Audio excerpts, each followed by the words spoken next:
Wir kommen zur Mannschaftsaufstellung unseres SV Wehen Wiesbaden. Natürlich mit unserem Trainer Nils Kuhl.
Welcome to Wiesbaden and welcome to the final fixture of what has been an epic first round of DFB-Pokal action. And it's a highlight act. Third tier, Wehen Wiesbaden looking to slay a giant as they play host to record title holders Bayern München.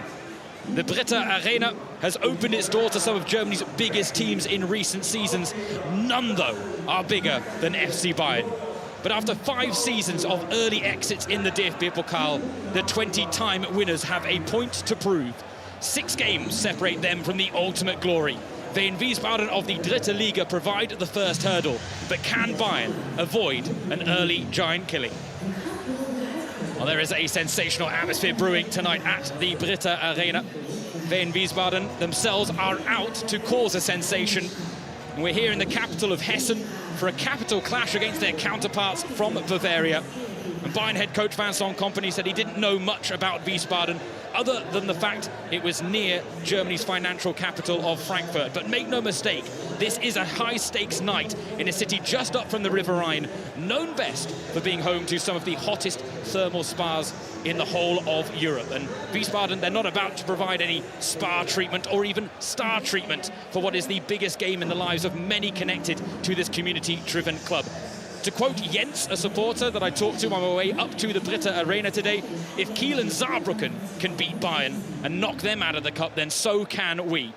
And therein lies the sense of hope for tonight's third-tier hosts. There's no escaping the fact that their last 3 DFB-Pokal exits have all come in the first round against Bundesliga opposition in the form of Borussia Dortmund, RB Leipzig and local rivals Mainz. But we've got a star-studded ensemble in the stands as well. Julian Nagelsmann in attendance to see whether Bayern can start enjoying a bit of a nicer ride in Germany's Seoul Cup competition, because of late it's been a rough one. It all started in 2020 with a second-round loss on penalties to Holstein Kiel. Even more embarrassing was the 5-0 loss to Borussia Mönchengladbach in the same round in 2021. A Jamal Musiala handball cost the Bavarians in the quarter-finals against Freiburg in the 22-23 campaign, while late drama and a legendary goal from Marcel Gauss saw third-tier Saarbrücken pull off one of the DFB-Pokal's biggest giant killings in the second round the campaign after. And then there was last season. Rudi Völler's old side, Bayer Leverkusen, came to the Allianz Arena in the round of 16. It was reigning title holders against record title holders. A game decided by 2 moments. Manuel Neuer's first ever sending off of his professional career, and then Nathan Teller's winning goal against the 10 men of Bayern.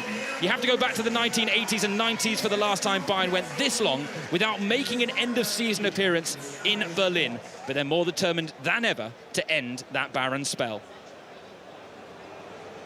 James Thorogood on the mic, and I'm glad to say that I am not alone in the rafters, as alongside me I have former Germany international Julia Simic. Julia, good evening to you. Hello, I'm very glad to be here tonight. But an incredible atmosphere getting ready. We've got the Bayern fans to our right, Wiesbaden fans surrounding us. It promises to be a big cup night.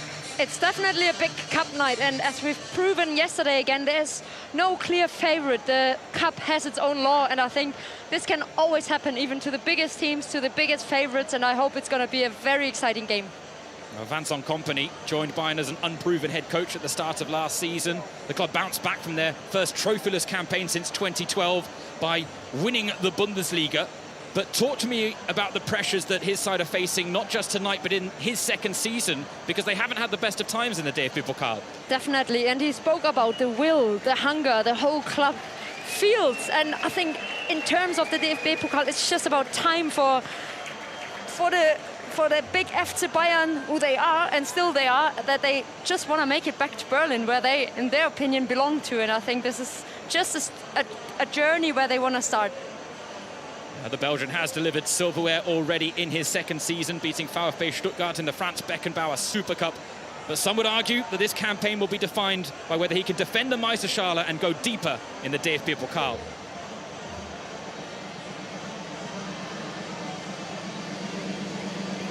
We are looking for a giant killing at the Britta Arena as we close out the DFB-Pokal first round with a highlight act. Third-tier Wehen Wiesbaden against 20-time champions Bayern München. 31 teams have already booked their tickets to the DFB-Pokal second round. Tonight, we complete the lineup to a boisterous backdrop at the Britta Arena. Wiesbaden celebrating 100 years as a club. And what an opponent to do it against. James Thorogood, your match commentator, delighted to have your company, as well as that of former Germany international Julia Simic. Julia, great to have you alongside. Thank you, I'm very glad to be here tonight. Dortmund were here in 2020, Leipzig visited in 2022. I had the honour of being at both matches. I have to say the atmosphere tonight is up a notch, because this is the Bayern effect, isn't it? It is, and for most of the players, maybe for all of them, it's a game, the match of their lives maybe. When do you have the chance to play against world-class players that Bayern definitely has? And even tonight they play with a very, very good side of them, and I think that's just a chance you should use. You shouldn't play with fear, you shouldn't play with stress, you just enjoy it. A night for heroes and villains, drama and dreams, guts and glory. It is do or die football, knockout action at its finest. These two teams ready to duke it out for a ticket to the DFB-Pokal second round.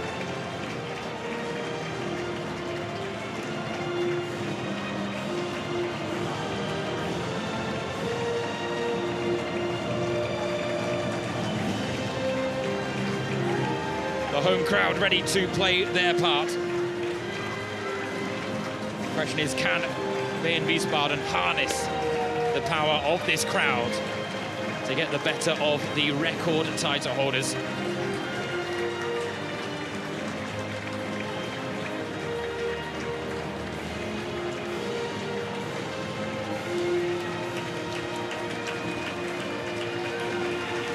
Now a look at the team sheet, starting with host Wehen Wiesbaden, who have made 3 changes to the side that suffered a heartbreaking 4-3 loss to Rot-Weiss Essen on the weekend.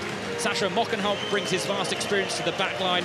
Doni Bogicevic slots in alongside Tarik Gozu-Sirin, the man who opened the scoring in the derby against Mainz this time last year. The final change sees Nicholas Agria-Fiotis partner captain Fatih Kaya up front. There are also 2 players with a Bayern past in Wiesbaden's lineup. Justin Janitsek and Ryan Johansson, both spending time on the Bavarians' youth books. And there is a youthful look to Vincent Kompany's starting lineup. We'll go through that in just a second. Daniel Siebert, the man in the middle with the whistle this evening.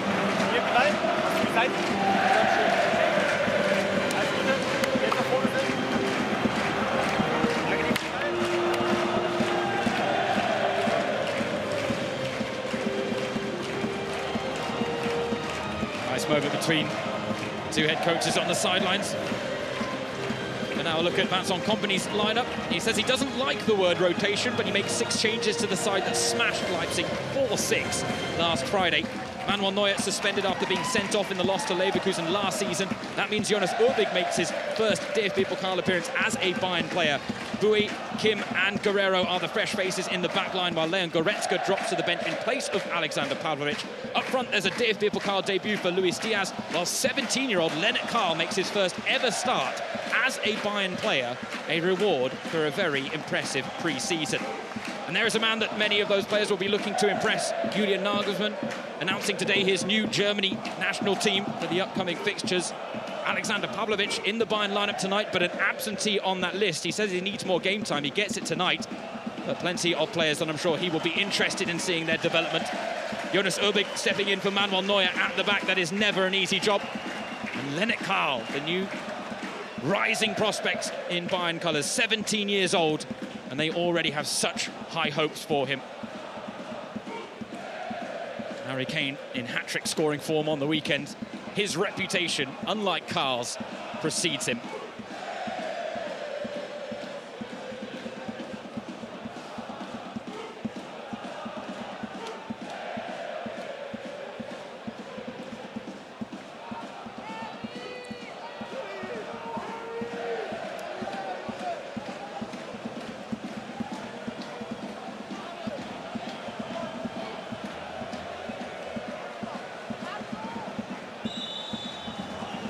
After 5 seasons of early exits in the DFB-Pokal, 20-time winners Bayern München have a point to prove. It starts tonight against Wehen Wiesbaden of the 3rd tier. And who's Luis Diaz with the first chance of the game? Drawing the save out of Florian Streitzel. A lightning start from Bayern München. Streitzel denying the Colombian a dazzling start to his DFB-Pokal debut.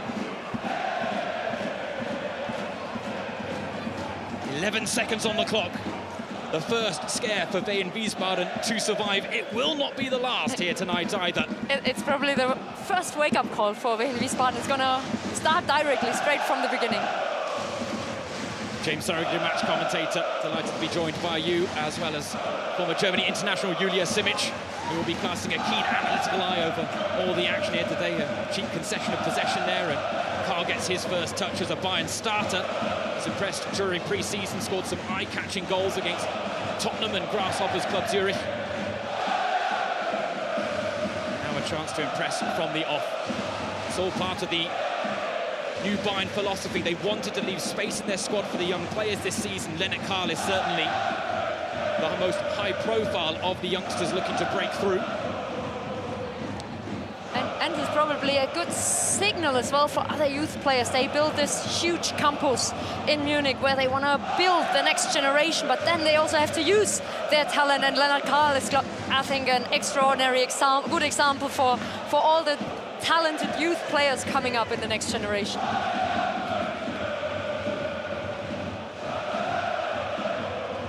Jamal Musiala, Josip Stanisic, Alexander Pavlovic, a couple of the other names, but Bayern want more. For them, that's not enough.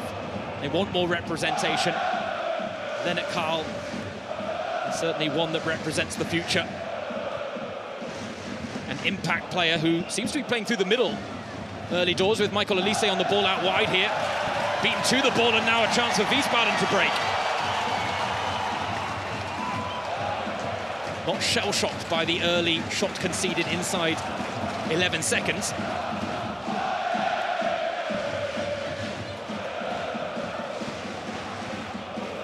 Oh, nice little dummy. Lukas Schleimer. Switch of play doesn't quite work out in the first instance. Nicholas May on the far side looking for the early vertical pass. It was the former Bayern academy player, Ryan Johansson, who was on the run there, and he's not the only one in the Wiesbaden lineup. Justin Janicek, the centre-back, is the other. Those are the types of players that never made the breakthrough with Bayern when the doors were more firmly shut.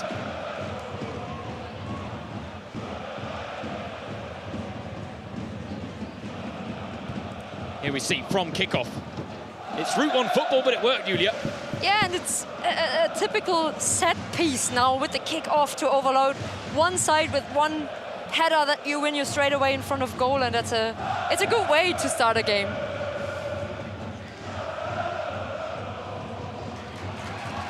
Pavlovic battling away in midfield. Bit of a loose pass, but no real pressure for Urbig.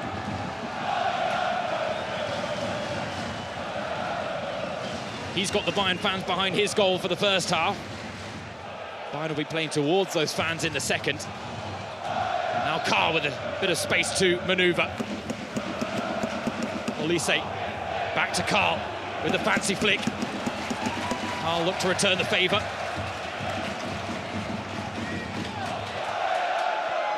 Another neat turn by Schleimer.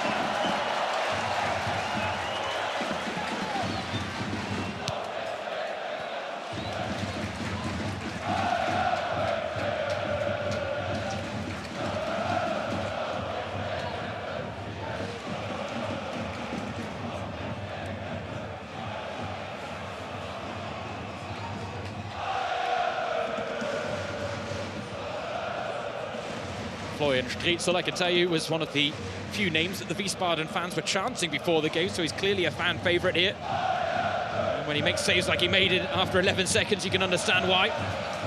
Big early moment in this game. So from Mockenhaupt, only the pass infield.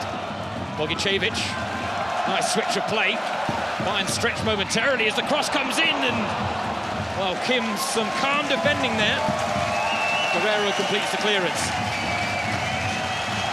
Quite open game for the first 5 minutes. I like the way Wehen Wiesbaden just starts the game after the little wake-up call they had, but since then, they definitely in here and they have a match plan.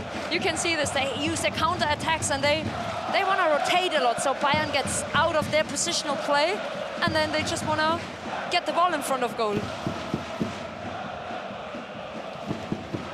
Diaz and Kane combined at the wrong end of the pitch. Mockenhaupt introduces himself to Bayern's star striker. Scored a second-half hat-trick in that 6-0 win against Leipzig. Such an impressive start to the Bundesliga campaign for Bayern and Vincent Kompany. And you can see the way he always drops Harry Kane. He's just such a good footballer as well. He's having so many good ideas with the ball, so you could take him 5 times on the pitch and still find a position for him. Yeah, you look at his goal-scoring record, you'd think he just camps inside the penalty area, but that is certainly not the case with one of the greatest goal-scorers to ever grace German football, and Bayern, a club that have a history of great goal-scorers. Harry Kane, the latest of them.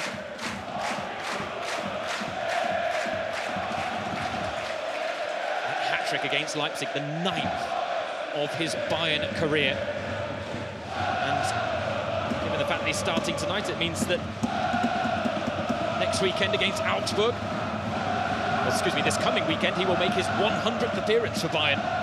Those 100 games have flown by, and they've flown by with a lot of goals being scored.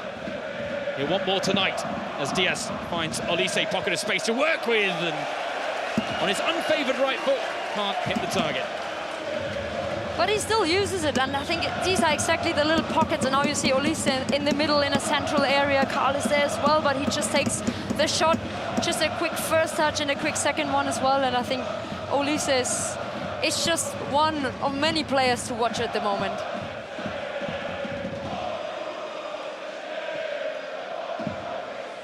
at Vincent Kompany on the sidelines. Talked about the fact it's not just about big games at the Allianz Arena. Sometimes it's really nice to come to grounds like this. This is where you can feel the purity of football a little bit more. Special cup nights in store. A prospect to relish here at the BeReal Arena, which is covering itself in glory already with a wonderful atmosphere. The flags are flying behind both goals. It is a sea of red and white because those are the club colours for both. Quite the sight to behold. All the colours and vibrancy of German football.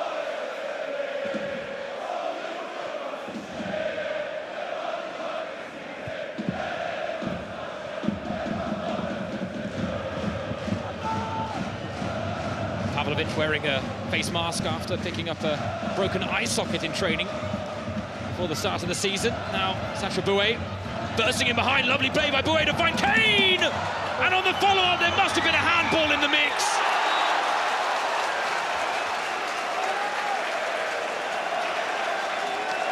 Handball has been given against Bayern, not against Wiesbaden.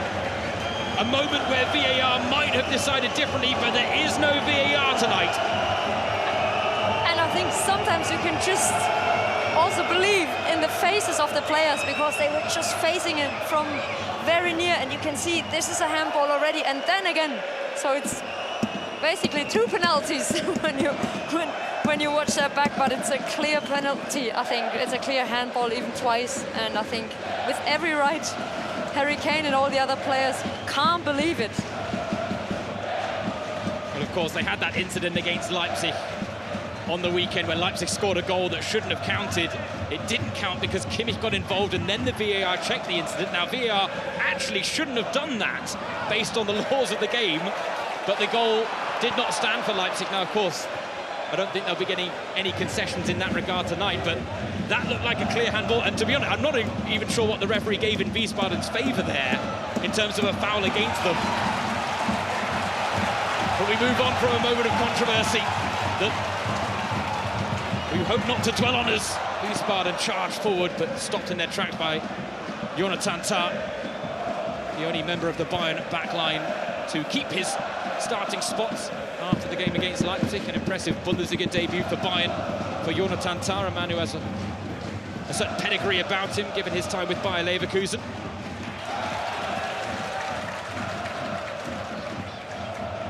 Kane doesn't produce the quarterback pass there, it goes astray.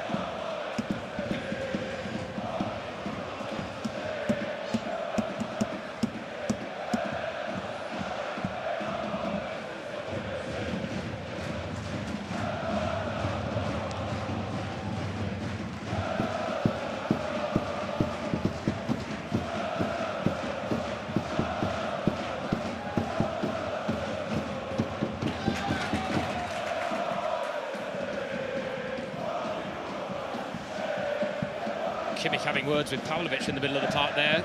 His passes have not been on point so far. The young Bayern midfielder. Now Kimmich drops in between the two centre-backs. Bayern with every player inside the Wiesbaden half, which, again, I'm sure will be part of the going tonight.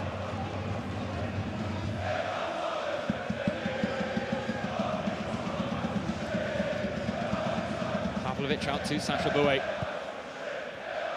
Two Frenchmen combine out wide on the right, but Olise short of options. The hosts have collapsed their lines. Now it's on Bayern to break them down.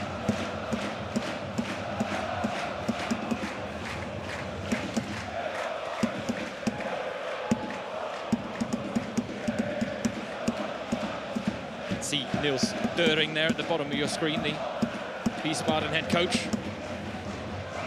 Thoroughly involved in the performance his players are producing out on the pitch right now. Olise gets clipped late.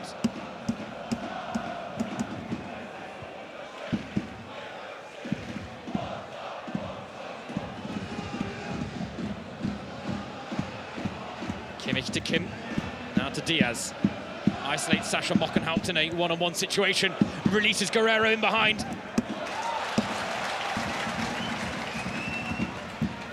But just for a moment, you saw the key there for Bayern, injecting pace into proceedings. Diaz did so well, and all of a sudden a bit of danger.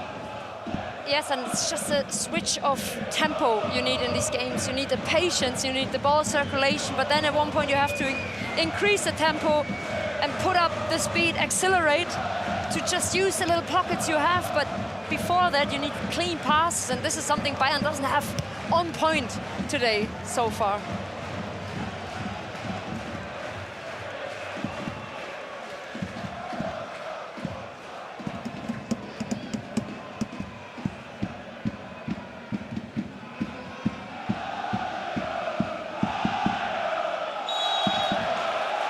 Sascha Mockenhaupt taking the battle to Luis Diaz, but was certainly well used to getting a rough ride from opposition defenders, the Colombian.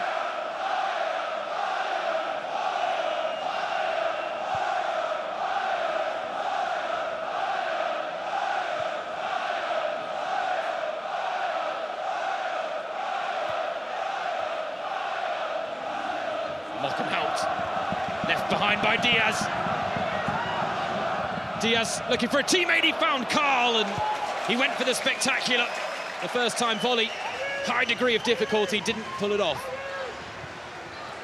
And I think Sascha Mockenhaupt will have a hard night tonight against Luis Diaz, because he's taking on these 1v1 challenges, and with his speed and tempo, you have to be concentrated in every single second of this game. The younger Ole Verlers, who started on the weekend against Rot-Weiss Essen. Mockenhaupt came back in for this game. He is Wiesbaden's all-time record appearance maker in all competitions, 321 including tonight, but he's 33 years old and certainly not an easy job against Luis Diaz. Now Guerrero's got it out wide on this near side. Lukas Schleimer won out and then lost out. Guerrero with a chance to cross now. Oh, there's a big pull at the back post as well, and this time penalty awarded to Bayern. Wiesbaden survived one scare in this regard, but not a second. Bayern Johansson penalised. It's probably not as clear as the first potential penalty was, but yeah, he has his hand on the Bayern player for probably too long. He's holding him back, his shoulder, and then he's pulling him off, and I think Sascha Boye takes it, but for me it's a penalty. You can definitely decide like this. Especially as it was a goal-scoring opportunity with the ball dropping to Sascha Boye. And now just over a quarter of an hour played here at the Britta Arena, and a sight that no opposition team wants to see. Harry Kane putting the ball on the penalty spot for Bayern München. Florian Strietzel has already put off a really fine save to deny Luis Diaz. Can he do the same to Kane? He missed a penalty in pre-season, and he said that's the time to miss it.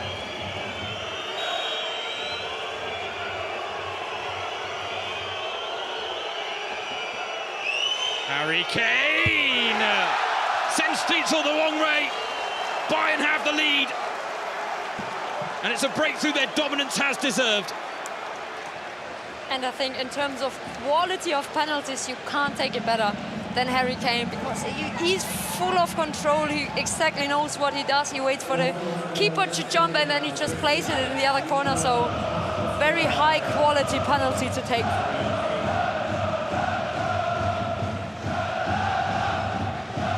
He is one of the best in the business. I think that 22 penalties converted out of 22 since the penalty miss against France, the World Cup in 2022. Those 22 in 22 for club and country.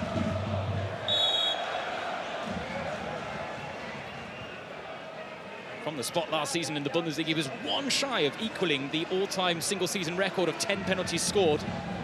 That record still held by Paul Breitner. It's been a while. Well, Kane was on 9 for so long, it just felt inevitable, but that 10th penalty just never arrived.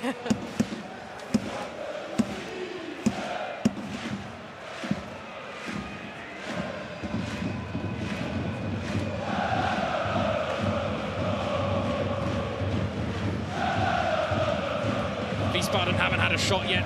Bayern dominating possession, now in front on the scoreline. Diaz, lovely turn to find space. Now finds Olise. Runners ahead of him. Olise looking for Harry Kane. Back post on the stretch. Got a touch, but not enough to turn it towards goal. Poor pass from Mockenhaupt, and Wiesbaden playing themselves into pressure. This is where they have to keep cool heads. An early setback, early struggles.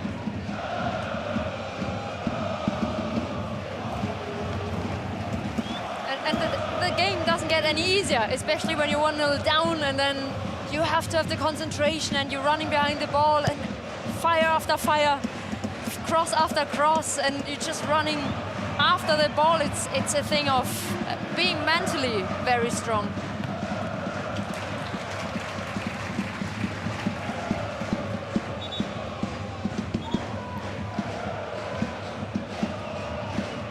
Luis Diaz dipping into his bag of tricks. What an impact he's made in a short space of time since joining from Liverpool in the summer. We saw Olise really steal the show last season. Maybe Diaz could do the same in the current campaign.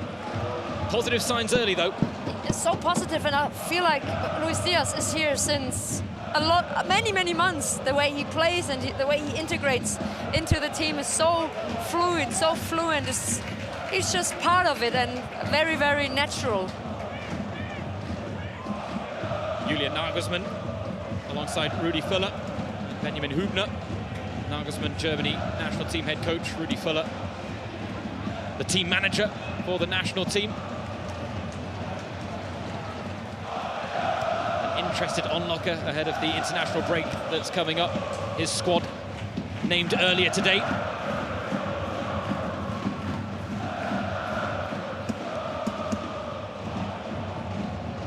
Alexander Pavlovic winning the ball in midfield. Kimmich looking to find Diaz. Luis Diaz! Stritzel sticks out a palm.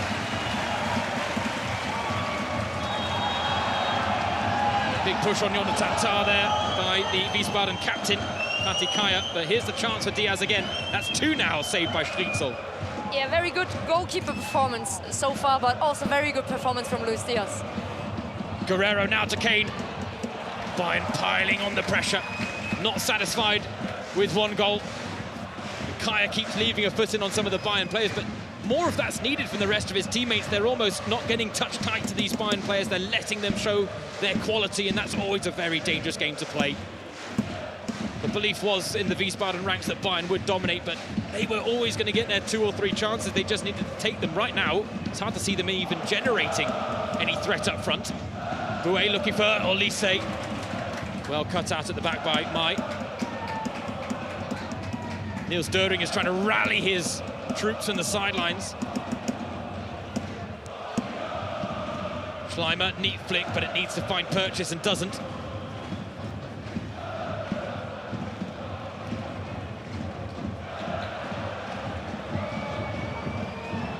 Now a chance just to settle on the ball for the home side. Hansson.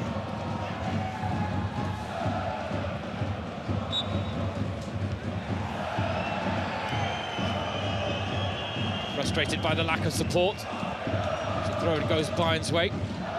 Not that extra motivation needed, but I'm sure for Ryan Johansson and Justin Janitsek there is a little extra motivation coming up against the club that they used to be on the youth books of. Special night for the 2 Wiesbaden players. Truth be told, it's a special night for all of the Wiesbaden players, because when you come up against Bayern in the first round of the DFB-Pokal, it normally goes down as one of your career highlights. They've had a fair few of them in recent seasons. Borussia Dortmund came here in the 21-22 campaign, a certain Erling Haaland scoring a hat-trick in a 3-0 win. They ran Leipzig close 2 seasons after that in a 3-2 win for Leipzig. Benjamin Šeško bagged a brace, but so did Ivan Pertine. Then it was Mainz last season, went to extra time after a 1-1 draw, 2 late goals, denying Niels Döring and co. Quite used to big challenges, obviously. Yeah, the difficulty is then they tend to end in the first rounds, the cup campaigns. I'm I'm sure a team like Wiesbaden wouldn't mind booking a ticket to the second round at some point. Now Johansson, bit of space between the lines. Neat footwork as well, and gets the foul.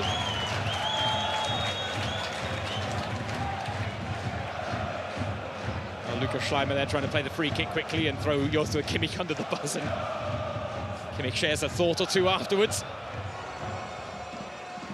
But a set-piece situation now that Wiesbaden can maybe utilise. That's probably the 1% chances that Niels Sterling spoke about before the game that they have. So having chances, options like this, you should just try and use it the best way possible.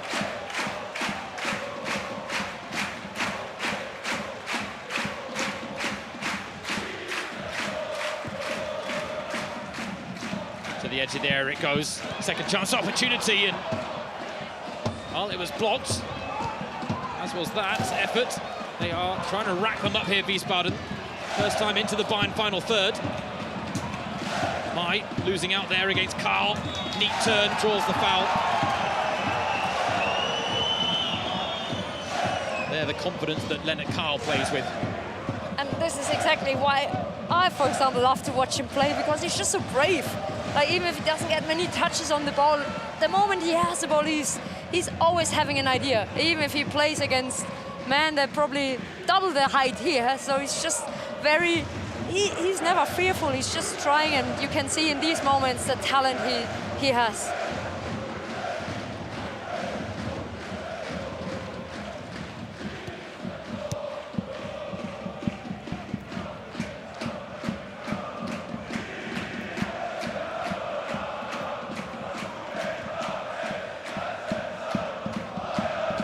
As well, Lennart Karl, 17 years old, being talked about as the future for Bayern, and a first look for Julian Nagelsmann, the Germany national team head coach. Potentially a youngster that could play a part in the future, and a couple of the under-21 heroes from the summer making their way into the most recent squad. Finn Dahmen, Paul Nebel,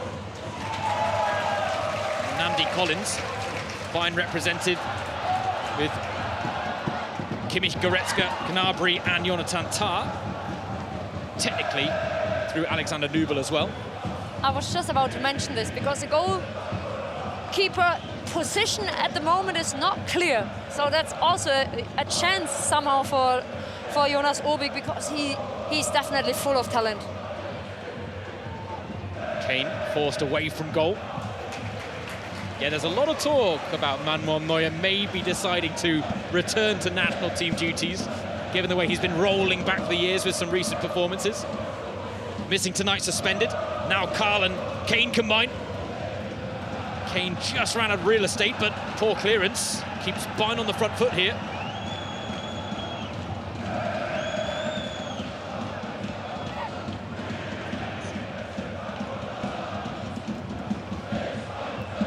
Again, you can see every single Bayern player except Jonas Urbig on your screen right now. Territory firmly in favour of the record title holders. Yeah, it's definitely the style of play of Vincent Kompany is when you just have these little pockets, small areas that also, if you lose the ball, you win it back very quickly. You can see on the statistics the dominance that we're talking about represented as well. And normally you see underdogs winning the majority of the challenges because they have to make a few more, but Bayern on top in that department as well, which is always dangerous for teams like Wehen Wiesbaden. Diaz spots Bouet out wide, cut back to Diaz! That was a creative 1-2. It almost came off, but Diaz again, he just can't get his first DFB-Pokal goal yet. Not yet. No, but he's so active, so agile, he's just everywhere, and he's full of energy, and I think that's probably the piece of the puzzle that Bayern was missing, because you can see he passes the ball and he's straight away in the box and he gets that huge chance, and I think the goalkeeper wouldn't have gotten it, but there were other legs of his teammates just saving that ball. But the energy of Luis Diaz, I think, is amazing.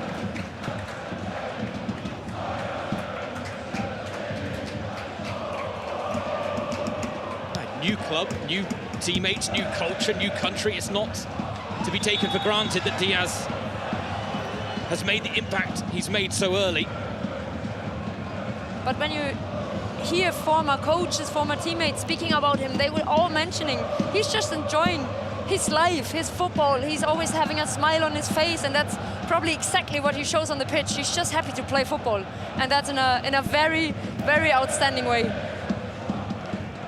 He scored in the Franz Beckenbauer Super Cup, the 2-1 win against Stuttgart. He scored in the 6-0 win against Leipzig. On the hunt for a debut goal in the DFB-Pokal as well.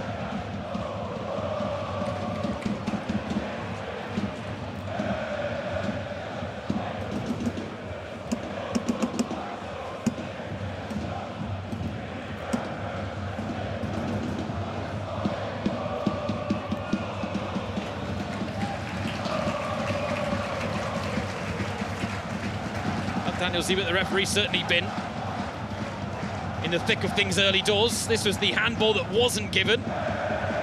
Julia still can't quite believe it. Neither can Harry Kane. I can't just believe what he saw there and what he was deciding in terms of giving the free kick to Wehen Wiesbaden. But there they got their penalty. That's also an earned and deserved one. You see the replays there as well. Florian Strietz has been having a good game. He moved a little too early from the spot kick, and that always makes life a touch easier for a player like Harry Kane, given the quality he has in those situations. You mentioned 22 goals from the spot. Those are all for Bayern. When you think about club and country, Harry Kane has now scored his last 31 from the spot.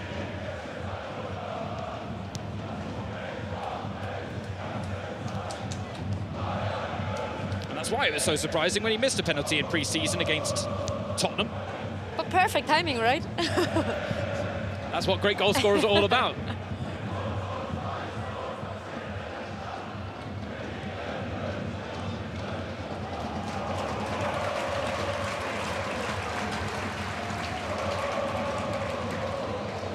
Vincent Kompany might be a little bit more familiar with Wiesbaden now. Did reference the fact that they are good on the counter. They've got guys that have a good sense of space. And in the one flash we had of them going forward, we saw that. Yeah, and they have good speed there. They have a clear plan. When they have the ball, their first view goes up. Is there someone threatening in behind? And exactly in these moments, there are 2-3 players already on the jump wanting to sprint in behind the defense row of Bayern.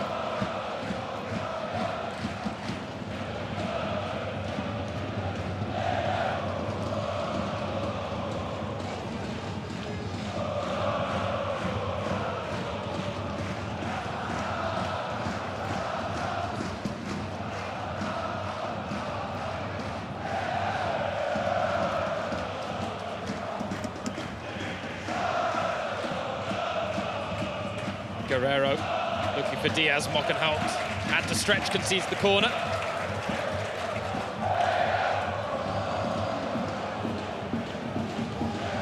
Player who has been there and seen it all with Wiesbaden, promoted up into the Zweite Bundesliga with them as well. Loyal.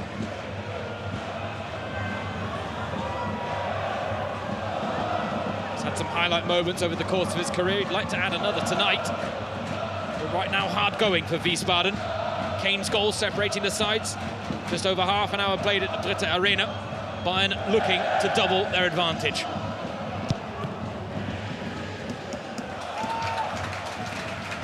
Go behind for another Bayern corner. Despite Nicholas Mai's best efforts.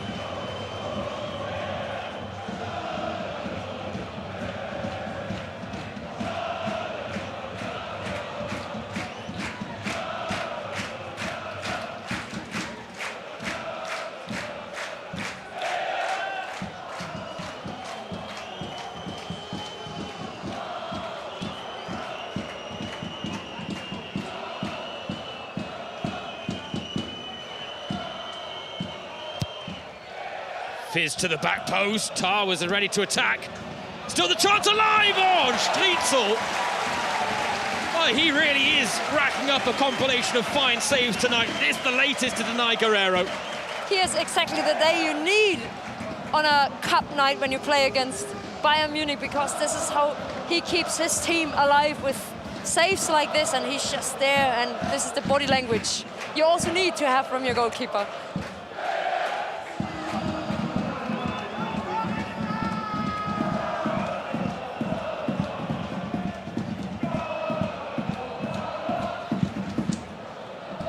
Another Kimmich corner to cause chaos. Ritzel, firm punch.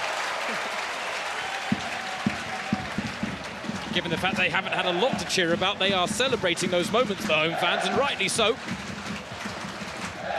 They probably feel what the team needs, and this is exactly the energy you need to have from the stands. Little moments where you have to push each other rather than just breathing and being just able to keep the momentum alive.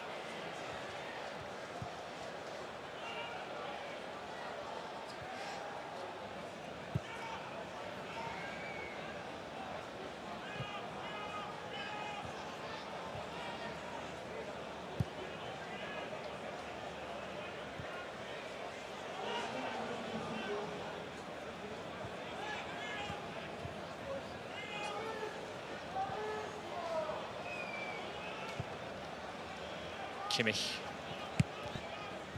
Lovely first touch from Lennart Karl. Looks to take on his man.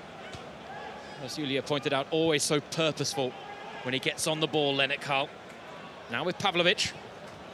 Patient play and a touch there. That'll give Bayern another corner.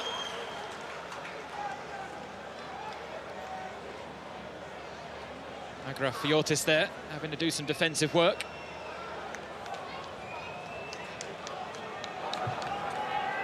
String of set-piece situations now for Bayern. Kimmich with one of the most devilish deliveries in German football.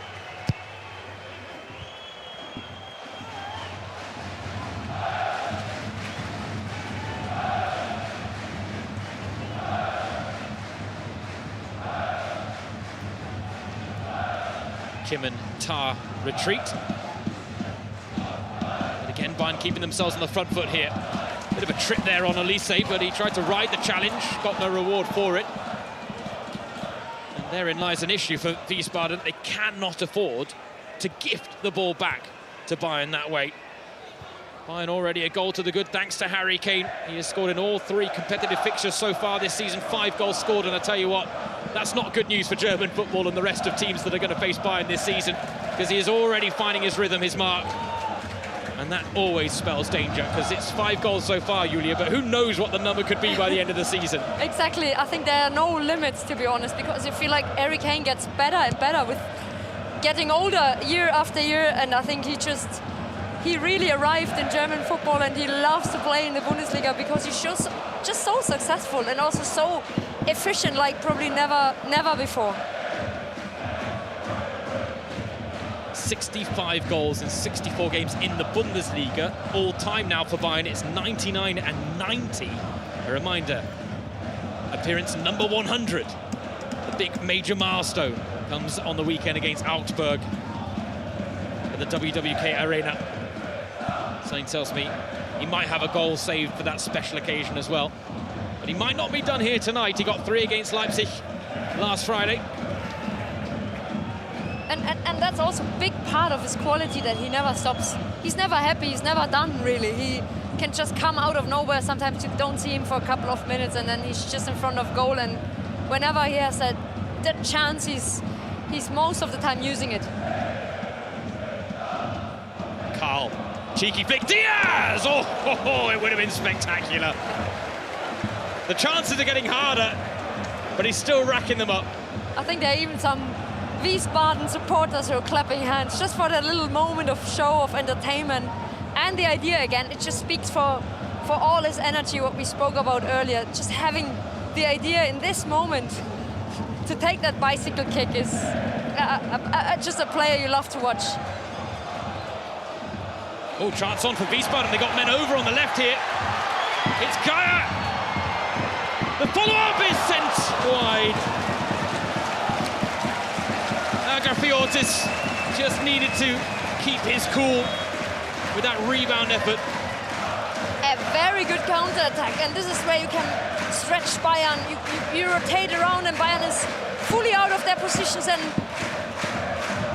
very good block here from Kim, but also the second one should have at least been placed on the goal rather than taking it wide, but good chance, fans are back. And then you feel again there's something in this game, because it's definitely not over yet for Wiesbaden. Well, Lennart Karl is busting a gut to make a run through the middle. Diaz's early pass came close to finding him. Cut out though by Janicek.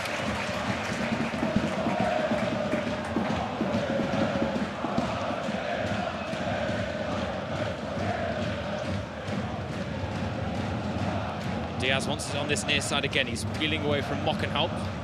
Right now, the play on the far side with Tar and Kimmich. Kimmich looking to split the lines for Kane, and Dietzel again stands strong at his near post. 5 saves now for him. And offside as well, which probably doesn't count anymore, but again, another very, very good save. It's just where you need to be as a goalkeeper, and he's definitely keeping up his good performance.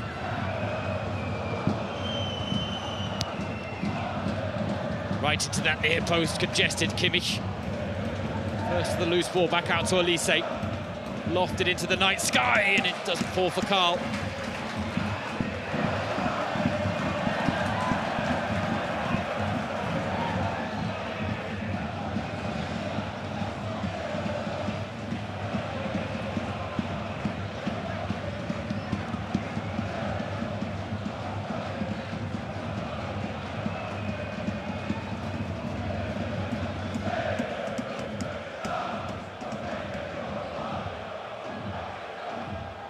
Olise against Mai. Mai, who was then fouled by Sasha Bouet. A little overzealous there with the shoulder barge.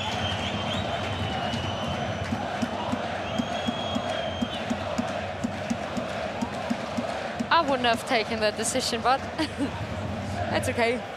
That's the type of challenge you see in the Dritte Liga every weekend. Exactly. If not every match. Yeah.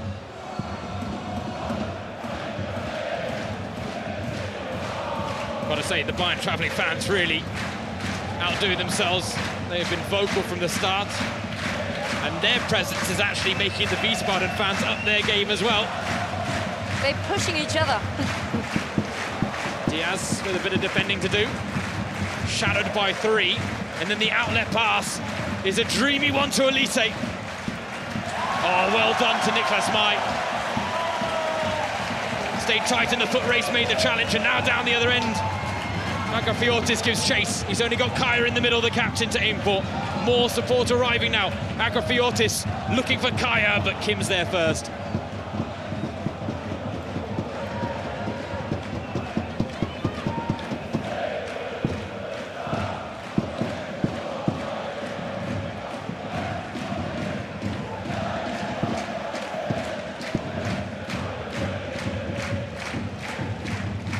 Wiesbaden with a better foothold in the game now. Collected a couple of goal-scoring chances themselves. The problem is, on a night where they're going to get few chances, the ones they have created so far have not been converted.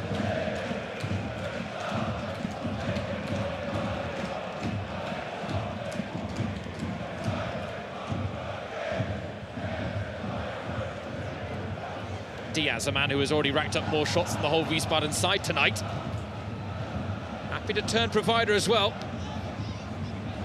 Those crossfield passes are keeping the host stretched now. Kimmich. Guerrero peeling in behind Kane, who knocked it down.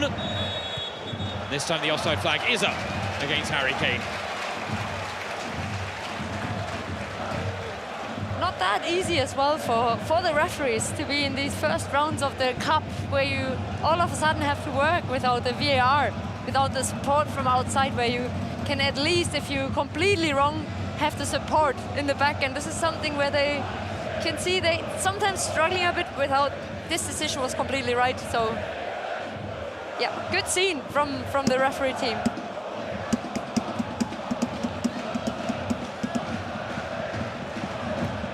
Got a look there at Vincent Kompany on the sidelines. No real smile etched on the face. Made a statement in his pre-match press conference about Bayern being the best in Germany, but he said that's not enough. Said in the cup, it's about wanting it more, and Bayern are certainly showing that hunger. No sign of them settling at 1-0.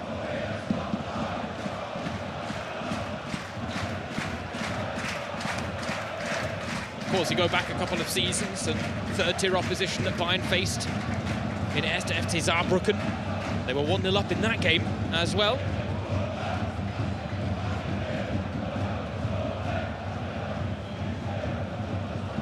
One ending in a 2-1 defeat. Type of result that Wehen Wiesbaden are using as inspiration tonight, I'm sure. Marcel Gauss with the legendary last-minute goal.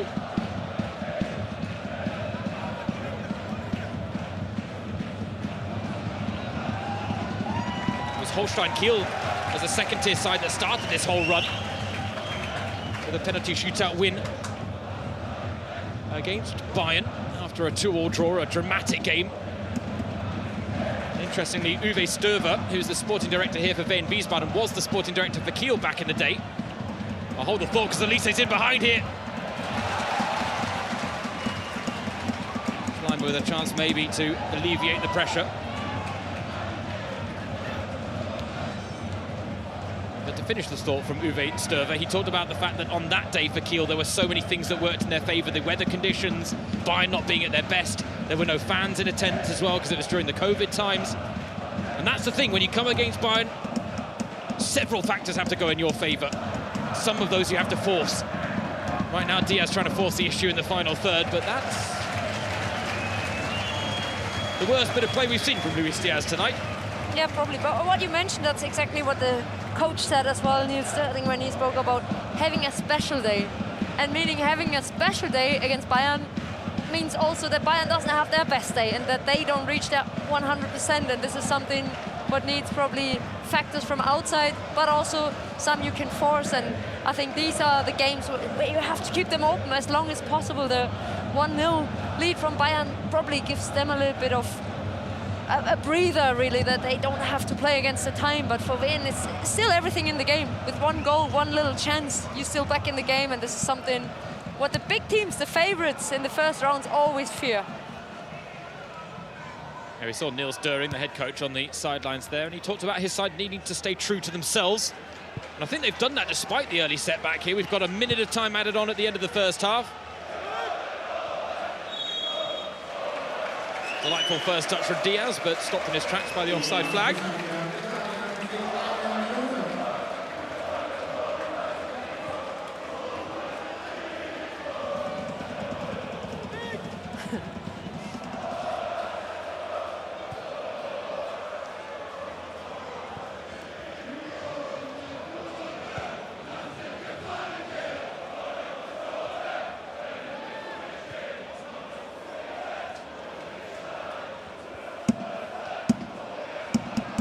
Wiesbaden trying to play their way out from the back. Always easier said than done against a team of Bayern's quality and their desire to press high up the pitch. And now the long ball straight to Elise, who's virtually in the back line. He picks it up from Pavlovic again. Elise, Diaz has peeled away and tried to improvise. But this is probably something that Niels Döring will take into the halftime, is don't give the ball away easily and cheaply as well. Well, there is the halftime whistle, and not for the first time. It is a Harry Kane goal that separates the sides. Bayern München, the DFB-Pokal record title holders, taking on third-tier Wiesbaden, and they lead by a 1-0 at the break. Well, Bayern and their star-studded lineup have dazzled and delighted. Florian Stritzel there, the Wehen Wiesbaden goalkeeper, has done his best to keep them at arm's length, and he's certainly been the busier of the two keepers. But in the end, Bayern's dominance does also show on the scoreline, Julia. Yeah, definitely, and probably fully deserved the 1-0 lead, but also a tough one, because you have to earn that, you have to deserve it, and you have to put some work rate in, like he does, Luis Diaz especially. But I think it was a tough start into the game, but then they found the control and the balance, and I think we can still be very excited for the second half. Yeah, their first shot of the game came after 11 seconds, Bayern. It was a lightning quick start that set the standard, set the stall for this game as well. And you can look at the statistics that underline the dominance as well. One penalty denied that looked like a clear handball. Harry Kane wasn't happy about it, but he then got another penalty that was given by the referee Daniel Siebert and converted by Mr. Harry Kane. But here we now can take a look at the highlights and the Route 1 football from kickoff. It's part of the Bayern DNA under Vincent Kompany, and it almost produced a debut DFB-Pokal goal for Luis Diaz after 11 seconds. That, incidentally, the first shot he had as a Bayern player in competitive action that wasn't converted. Now here's the first penalty incident that wasn't given and somehow was given as a free kick to Wiesbaden, but it seemed like there was a clear handball there from Jordi Gillikins. Harry Kane saw it, but the referee Daniel Siebert didn't. And of course, no VAR to come to the referee's rescue, or to Bayern's in that regard. But the VAR wasn't needed. Sasha Bouet with a big pull on the shirt by Ryan Johansson, and this time Daniel Siebert did point to the spot in Bayern's favour despite Johansson's protests, and Harry Kane ultimately keeping his cool from the spot, as we know he can do, sending Florian Strietzel the wrong way. 22 penalties out of 22 converted as a Bayern player for Harry Kane. Bayern were dominant, but Wiesbaden did have glimpses of goal. This arguably their best. Agrafiotis firing high and wide, but it does mean that at 1-0 this game is not won. Bayern have been warned, but at the break the record title holders lead by 1-0.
Welcome back, everybody, here pitch side with our expert Julia Simic. Julia, what do you think about this first half where Bayern took the lead? Yep, very open game, first of all. I think very deserved as well. The Bayern took the lead with a penalty. There was definitely a clear one. There should have been a second one for Bayern. But I think Wehen Wiesbaden is playing a very good, very solid first half with a very, very good goalkeeper performance as well. But they have their little moments, and this is something where they're still alive, and this is what they can take into the second half. Let's talk about Harry Kane. He converted his last 31 penalties he scored now in all the competitions, 5 goals overall.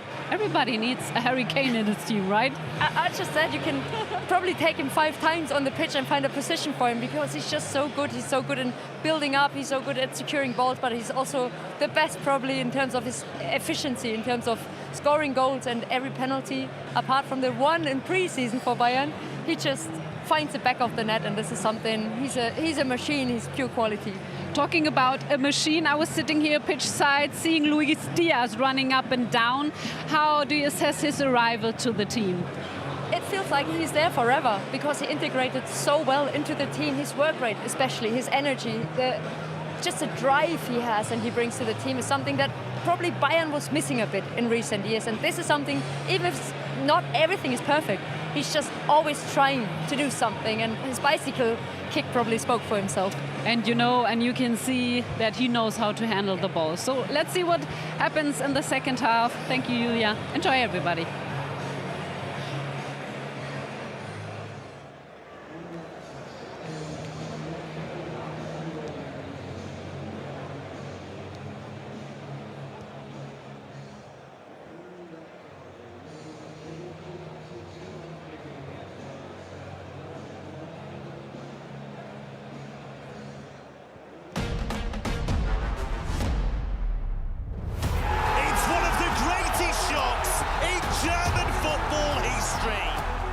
It's the round where the unexpected can really happen. A Bundesliga giant beaten by a non-league side. As they say, the cup makes its own rules.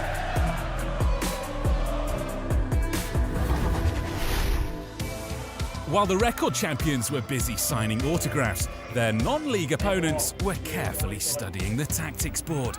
It was the game of the century for FV Weinheim. The mighty Bayern were in town, with 5 freshly crowned world champions in their lineup. But third-tier Weinheim could sense DFB-Pokal history in the making. In the 28th minute, Thomas Schwechheimer, a carpenter by trade, hammered home from the spot. The overwhelming underdogs were in the lead. An emotional dressing room talk and a second-half performance full of guts and grit saw them over the line. Party time in provincial Weinheim as the non-league minnows celebrated one of the all-time cup shocks.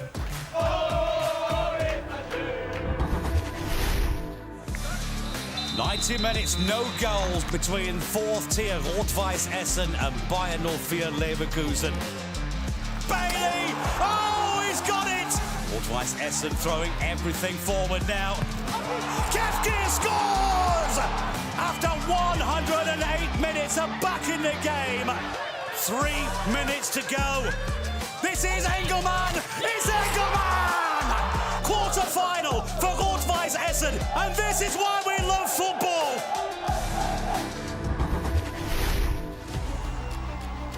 For tiny Sandhausen, it was a huge draw. The provincial side played host to big city Stuttgart, who had big names on board. Jogi Löw, the assistant coach, and their famous magic triangle up front, Bobic, Elber and Balakov, the man who grabbed the opener.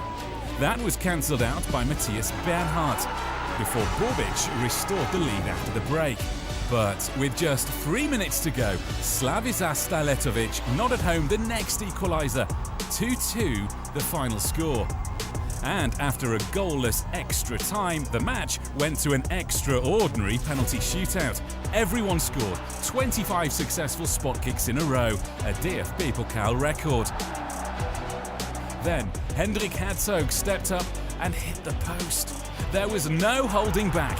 Third-tier Sandhausen were through after an epic shootout drama and rewriting the DFB-Pokal history books. A clash of Traditionsvereine in the first round of the DFB-Pokal. Luis Opie! Oh, what a strike that was! Bielefeld reach the second round. Oh, he's given it away, and he's paid the price. Arminia Bielefeld will represent the Dritte Liga in the third round. This is Lannert! What a wonderful goal, and the whole of Bielefeld goes crazy. Oh, that's a super goal! It's another one for Bielefeld, and the Bielefelder arm erupts. Third-tier Arminia Bielefeld faced Bayer Leverkusen. And it's foul! 1-1! Oh, it's 2-1! Bielefeld reach the final. Bielefeld have already beaten 4 Bundesliga teams. Will Stuttgart be number 5? It's Nick Boltemade! Thunder! A dream final for Stuttgart. Bielefeld, no recriminations, only immense pride. Eintracht Trier had a taste for giant killing in the 1997-98 season. After seeing off Unterhaching and Schalke, it was time for the Champions League holders to rock up at the Moselstadion. Everyone wanted a glimpse of Borussia Dortmund. Even global stars like Paulo Sousa, Andreas Müller and Jürgen Kohler had to admire Trier's opener. The regional league outfit showing it had world-class capabilities too. It was the same story in the second half as Trier doubled their lead. Jürgen Kohler did reduce the arrears later, but no more than that. A third-tier outfit knocking out the Champions League winners. A story only the DFB-Pokal can write.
Hello and welcome back everyone to the Britta Arena tonight, playing host to what is the final DFB-Pokal first round tie of the 25-26 season. And yeah, you could argue we've saved the best to last, so there were some gripping ties that have come before it. Nevertheless, we've got the record title holders in action against third-tier opposition, Wehen Wiesbaden against Bayern München. And as we get ready for the second half, there is just a goal in it, which means that we're perfectly poised in the cup tie for maybe some dramatics in this second half. Luis Diaz has dazzled on his DFB-Pokal debut. He probably should have got a goal by now. But right now, Harry Kane, the only name on the score sheet. James Sorokin, your match commentator, alongside me, Julia Simic. And it's fair to say that Bayern have taken Wehen Wiesbaden very seriously so far tonight. Very seriously, but also because Wehen Wiesbaden made their way into that match, and they fought hard and they were tackling hard and they did exactly what an underdog has to do, and that's just the willing side, the mentality, the fans you need in the background, and a very good goalkeeper as well. Florian Striezel, arguably the man of the match so far tonight here at the Britta Arena. As he has made a string of fine saves to deny Bayern's star-studded ranks. Van Son Company will be demanding more, no doubt about that. They sent a statement in their first game in the Bundesliga. They'd like to send a statement in the first round of the Cup as well.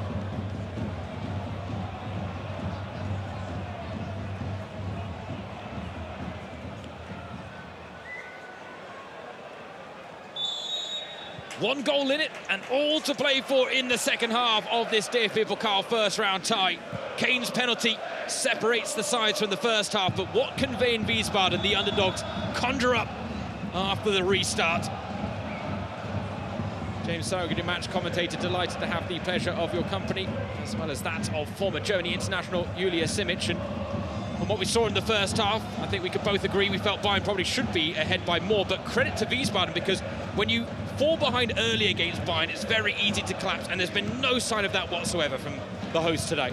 Exactly, and they just stuck to their match plan, really. They were very disciplined. They held their shape as well, and they made it very, very hard for Bayern to find pockets, to find options to penetrate in behind, and that's something where you can see the picture now. Harry Kane always falling and dropping deep to get on balls. And this is something from a mentality side, it's very hard to keep, but so far for the first 45 minutes, Wehen Wiesbaden did a really good job. Sacha Bouet driving forward from right back and sees his shot blocked. Caught the eye on occasion in the first half as well as Jonathan Tah. Loses the 50-50 against Kaya, and the throw goes the way of the home side. Those are some more of the fine margins that Niels Döring needs in the second half.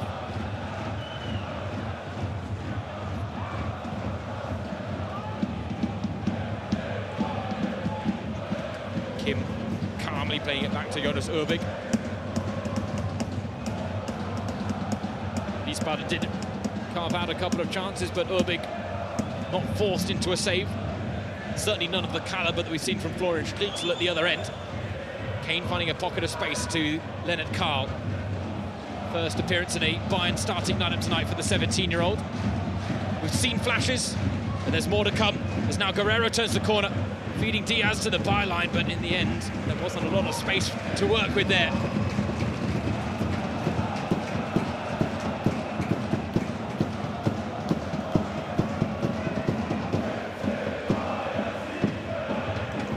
Striezel now has the Bayern fans behind his goal in this second half, and they have been making quite the racket, adding to this wonderful cup atmosphere that has been brewing all day.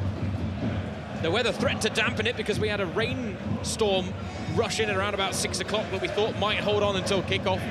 Something tells me there are a few fans that maybe got a little soggy in the market square in the city centre, but everyone was still in good spirits, not dampened at all. Unfortunately, Mother Nature decided to give us clear skies come kickoff. The floodlights on, it always has that special feeling, especially in the Cup. And especially also these little stadiums, when they pack, when they full, the fans are so close as well to the pitch, and that's something where you can basically face them eye to eye, and this is something also extraordinary as well from a player's side, to have that feeling as well when you're just surrounded by the atmosphere.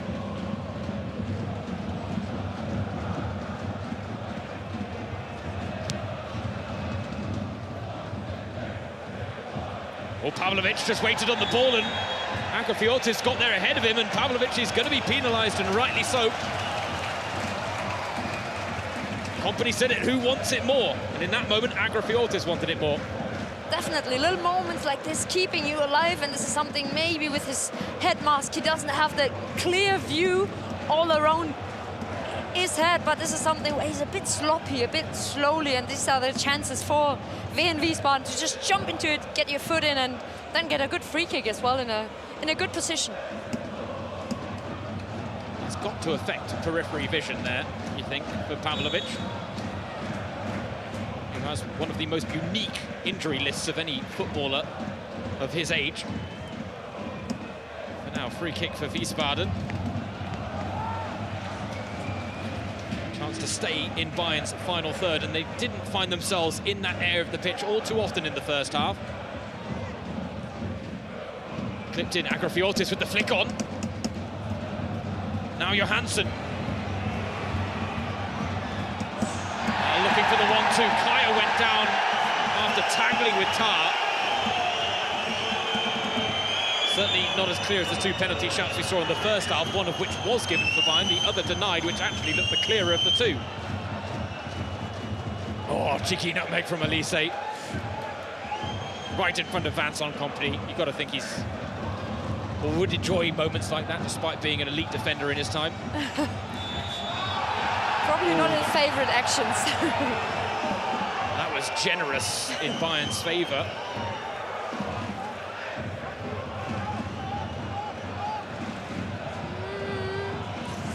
Bit of a pushing and holding, and probably not long enough to give a penalty, but there was a similar situation from the other side, from Wehen Wiesbaden.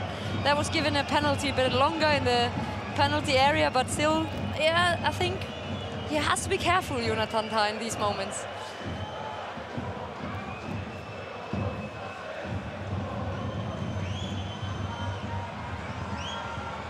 Lennart Karl. Oh, it falls to Elise! They were lining up ready to take the effort. 5 minutes into the second half, Bayern doubled their advantage. Lennart Karl was the spark. Elise provides the finish.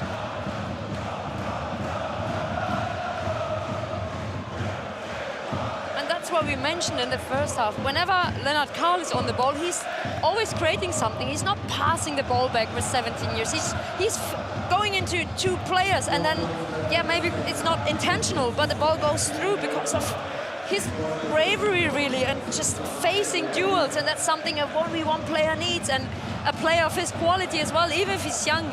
He really creates that chance and that goal in the end, and Elise says, thank you. His first ever goal in the DFB-Pokal. And probably an easy one as well, from his quality. He's another player that started in fine fashion at the start of this season. He got a feel for Niels Döring now. His team talk quickly out the window at the start of this second half, because at 2-0 up, this game takes on a very different complexion for Wiesbaden. One lucky punch will not be enough now. And finding two against Bayern, oh, you're asking a lot.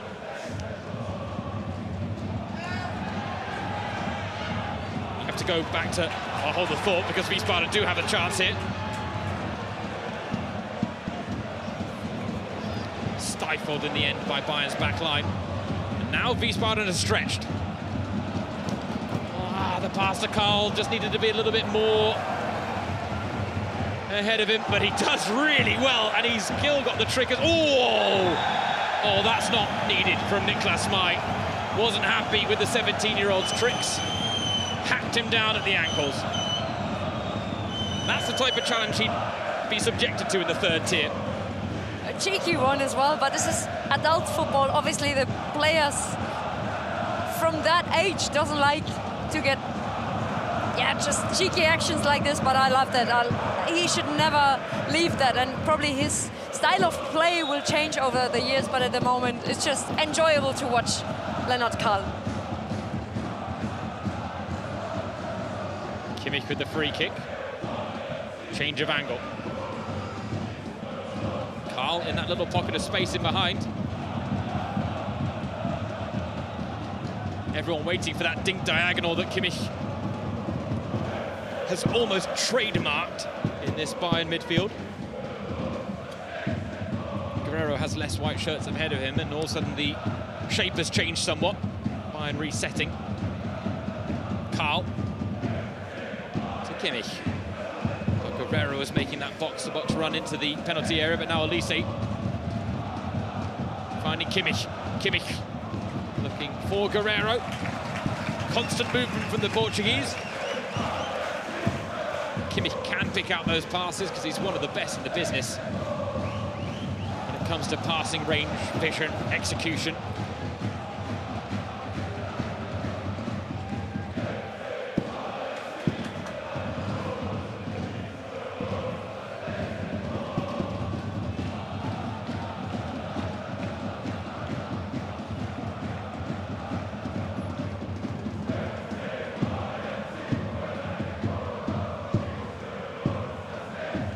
Tar to Bouet.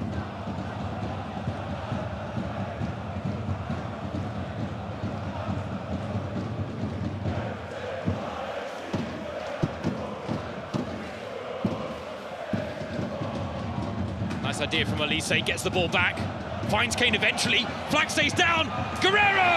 Now the flag is up. There was certainly a hint of it. Guerrero doesn't seem to agree, but yeah, very, very close, but right decision again. So the first one, not the second one. So Harry Kane just probably too big feet.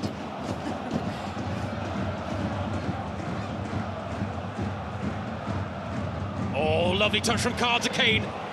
Harry Kane, oh, just couldn't get the shot off. Constantly seemed to be second-guessing himself, but now Diaz, this could be dangerous. Luis Diaz, oh, he's put it wide. How has he not got a goal tonight? That must be his 6th or 7th effort. Still nothing to show for it. Yeah, and I think he's asking himself the same question. But again, good goalkeeper position from Stritzler as well, because he makes it very hard. The angle is not great anymore, and Luis Diaz is looking down to the ball. And a second later, Stritzler is already in front of him. So again, another chance killed by the goalkeeper.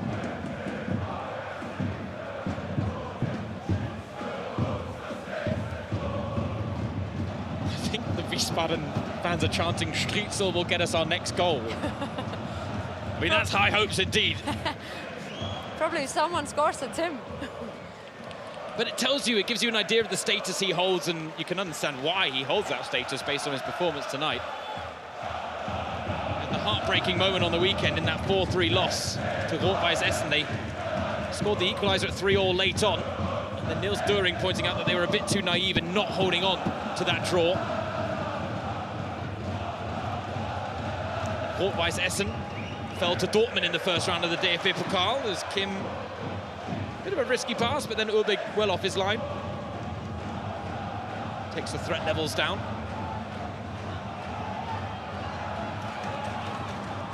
Yeah, there are moments where you see Lennart Karl is only 17. So there are some ideas and decisions he's taking is like probably a bit overwhelming for the rest of his teammates, but still, like, it's just something you should definitely, yeah, give him as a credit to have the freedom to decide whatever he wants to decide.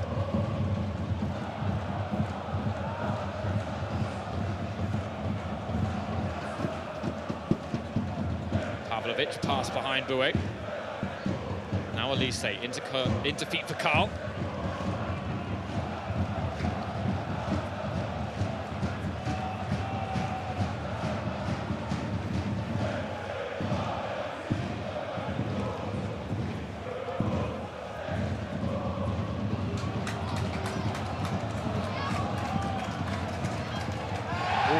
Fiortis there, caught by Bouet. I don't think he really meant to, but certainly a foul.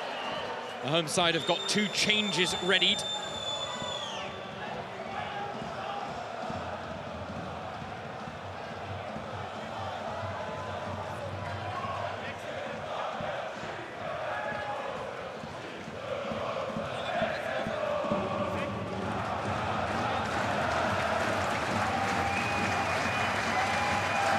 Johansson, one of the former Bayern Academy products, coming off. Milad Nead on in his place. And it's Moritz Floto who enters the fray up front.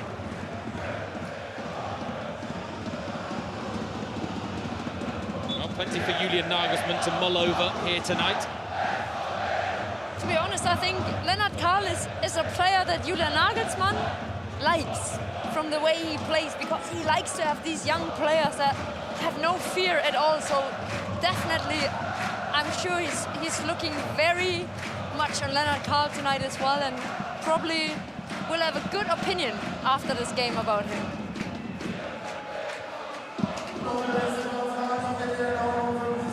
Not easy for Bouet to deal with under pressure from Floto, the new man on the pitch. He's one of the 3 players that dropped from the Wiesbaden starting lineup tonight.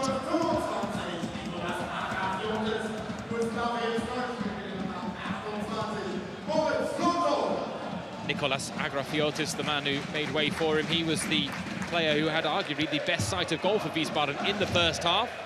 Follow-up effort.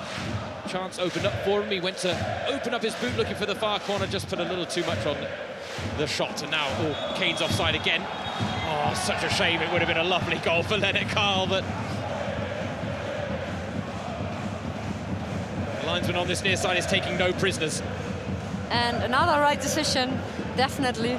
But still nice. You can see it here as well. Lennart Karl is also calm in front of the goal.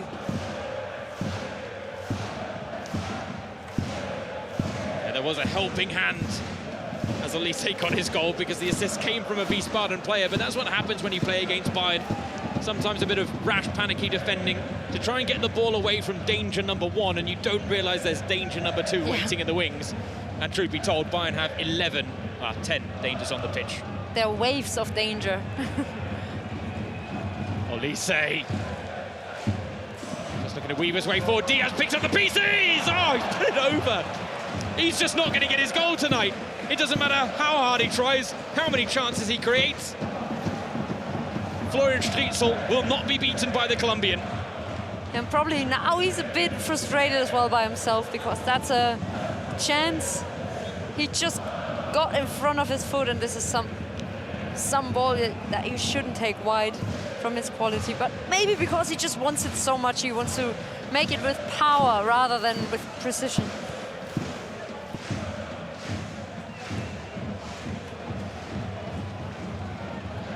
Over an hour played now at the Britta Arena. The home crowd have been quietened a little bit by the second goal scored by Michael Olise. Bayern's travelling fans still in fine voice. They arrived expectant today on the trains and planes from Munich. You have to go back to 1994 for the last time that Bayern suffered a first-round defeat in this competition. 30 games they have survived since then. It's an ongoing DFB-Pokal record that they're looking to extend tonight, and on course to do so. Back in 1994, it was TSV Westenbergsreuth who got the win. Roland Stein got the winning goal. And that was a Bayern team that included the likes of Oliver Kahn, Lothar Matthäus, Dietmar Hamann, Mehmet Scholl. But the current stars are really putting on a show now, and well, the offside flag is starting to steal that show a little bit in this second half. Strietzel didn't know it was up though.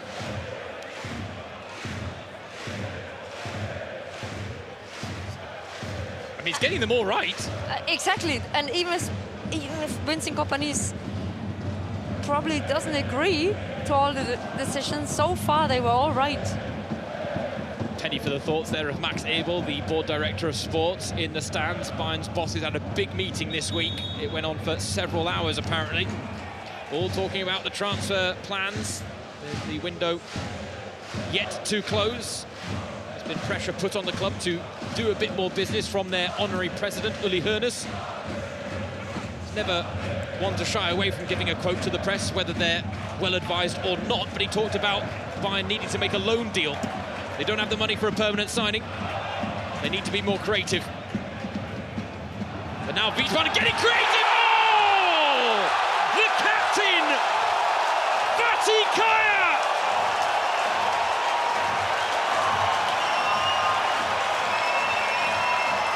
The Britta Arena erupts! A bolt from the blue! But what a moment for Fatih Kaya, the Wehen Wiesbaden captain.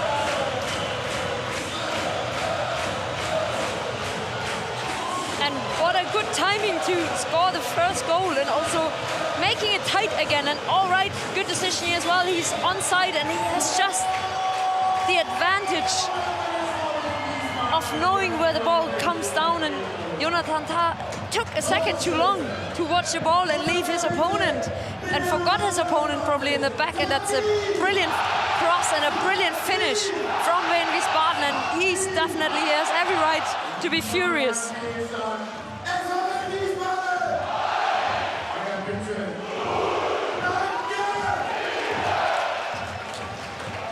Well, the Britta Arena has been reactivated. But you're right, that was a world-class cross from Niklas May. Any of Bayern's players would have been happy producing that quality of delivery. And Kaya still had work to do. First time finish, not easy. Bayern have won their last 5 first-round ties without conceding. But Wehen Wiesbaden will not want that to just be a collector's item. The question is, can they turn it into more? I can tell you that Bayern are responding. Leon Goretzka and Serge Gnabry are having a quick word with the assistant coach, Aaron Danks, ahead of entering the fray. Pavlovic hasn't had his best game in midfield, so seems a likely candidate. Here is Pavlovic, though. Maybe he can leave with a bang. Oh, May with wonderful play there. The confidence of a team that aren't 2-1 down, Julia. Yeah, the confidence shown in moments like this, but also the belief now. Again, now they suddenly start to play football again, and they have the fans now again, a vibrating stadium behind them, and winning duels like this is exactly what they need now, and getting chaos into the game and taking the control from a dominant Bayern side now is exactly what they need in the next 25 minutes, because that's their chance now. That 1% that probably got to 2 now, because now they scored and now they're back in the game. It is going to be Alexander Pavlovic making way. The other number flashed up is 42. It's a shame to lose Lennart Karl after 67 minutes on the clock. But again, we've talked about him a lot throughout his performance. He did catch the eye, he did have some bright moments, and for his first Bayern start, it certainly wasn't a bad one, Julia. No, definitely not a bad one. He is full of quality, full of energy as well, full of bravery. Still has to go a couple of next steps, definitely. You can see this in some moments, but the ideas he has, they are all very, very promising. Julian Nagelsmann there scribbling in his notes, maybe a date when he wants to get Lennart Karl involved in the national team for the first time, or never know. How injuries play out nowadays when it comes to national teams. Bayern had some pretty poor experiences with international breaks last season, costing them big players at big moments, and that was found on Kompany's statement at the start of this season. His big wish was to have everyone fit for the final stretch when it comes down to the title-winning form. Kimmich clipping it over for Olise. Such a delicate pass, but wonderfully taken down. Oh, Sacha Bouet! Angle against him. The French connection almost coming to the fore there for Bayern. Wiesbaden. It's route 1. Min-Jae Kim having a good old wrestle. Moritz Floto making life as difficult as he can against the 2 Bayern centre-backs. Neil Stirring there, I think, enjoying the battling qualities of his substitute. Would maybe want a few more decisions to go his way from the referee, but then doesn't every head coach? And the battling qualities is definitely something that stood out for me from tonight's Wehen Wiesbaden's performance, because on every position they were willing to fight and to battle every duel, really, and they were quite physical, and they could hold up that level with Bayern as well. Wade penalised for another shoulder barge.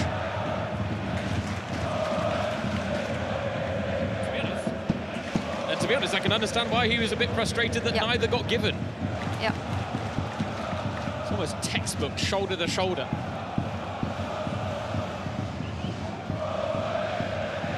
A little bit more concern etched on the face of Kompany, and now Kai is in behind. The chance to level the score!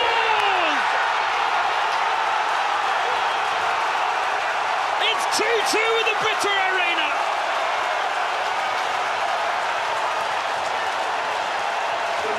The DFB-Pokal first round this season is the gift that keeps on giving.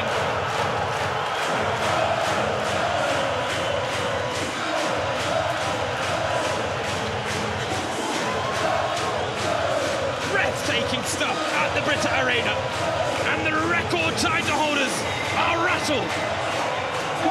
And how easy can you make it yourself with one header and one run in behind, and that's enough to take out the complete Bayern defense? But being cool in front of Luis Urbik also is a quality that Kaya hasn't shown in this game. That's a very good finish, full of will, full of conviction as well, and now the stadium is exploding, and he's already mentioning it. Now you have to be aware, now you have to be clever, now you have to take the game on your side.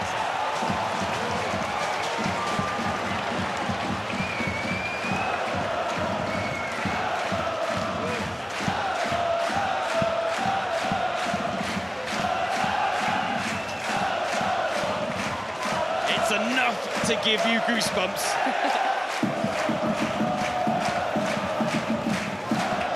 We had a 6-goal thriller last night in the DFB-Pokal involving the cup holders, Stuttgart. Heartbreak. In the end for Eintracht Braunschweig in the penalty shootout.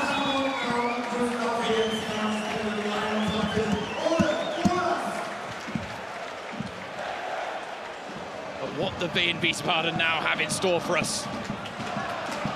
Just under 20 minutes of normal time remaining. And the game has taken a complexion I don't think we ever saw coming, Julia. Yeah, and also in only 5 minutes. And that's the law of football. It just needs one goal and you're back alive. And exactly that happened tonight with the fans and with the belief and with a good coach and a match plan as well. And players who are able to execute that plan as well. And then you have that second goal and now everything is open. And exactly the thrilling Pokal nights we all wish for. Kimmich.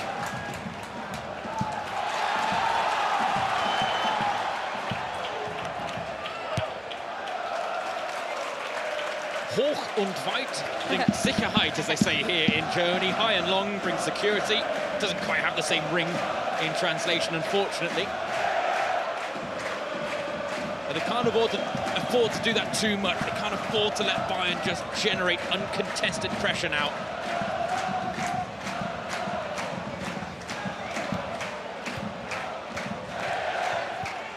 Some of the fans in front of us can't believe what they've seen here either. They're already taking photos, trying to capture the moment and the memory, but there might still be more to come here. And Stanisic and Leimer are ready to come on for Bayern.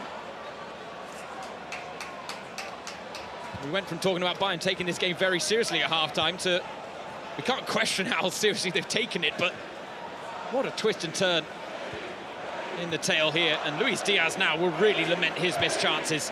He's not the only one. But now listen to the home crowd. Berlin, Berlin, we're going to Berlin. That's now the moment of dreams. We did have a stonking game between Braunschweig and Stuttgart last night. The difference was Braunschweig took the lead a couple of times in that game. Now the onus is on Bayern.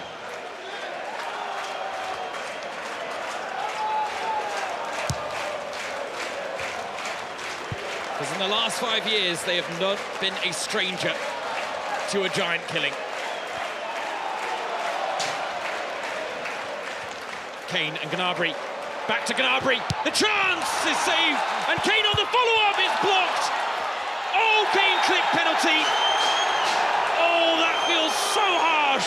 Last ditch. Desperate defending there from Wehen Wiesbaden. They were surviving all the scares. And surviving, I think, is the right word, because they're just throwing everything into the ball, everything into the battles. And I think it's a clear penalty, we have to admit that.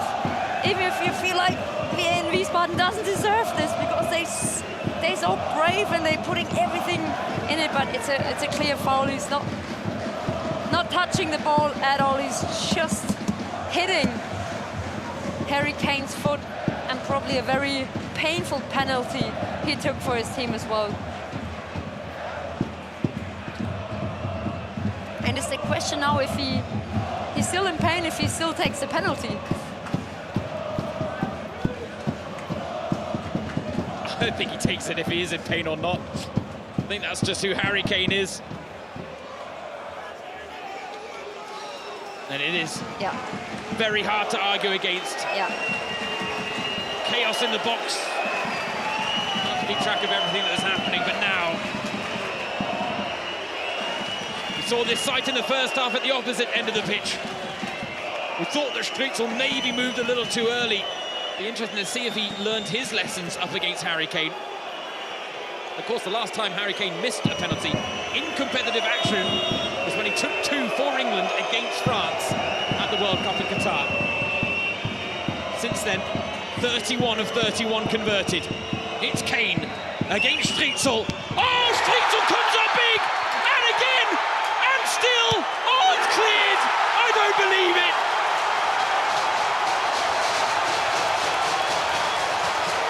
But the Britta Arena too! The stands are shaking. The phones are out.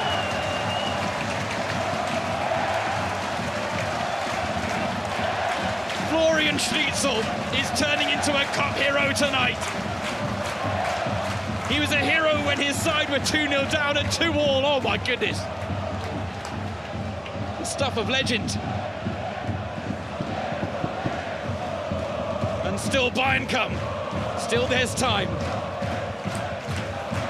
What a cup game.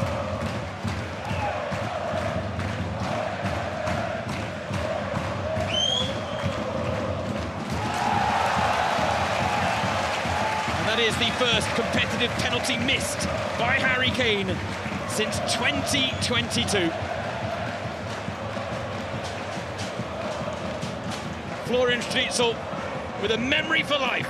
And he definitely learned his lesson, and he waited long, and he is a triple save. Something I haven't seen often in football games. But if it's happening now and tonight, it's him. It must have been him. And it just underlines and highlights an extraordinary goalkeeping performance by him. And I think he slowly starts to realize what he's doing for his team tonight.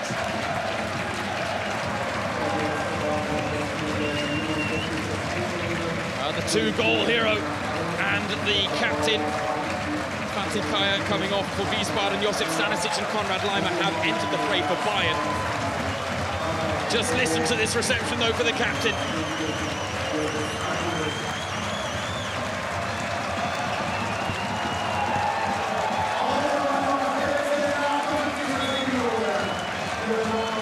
He has done everything he can. An extraordinary, heroic effort from Fatih Kaya. He'd only scored 2 goals this season already. Now he's scored 2 against Bayern, no less, to give his side a lifeline that no one ever thought possible.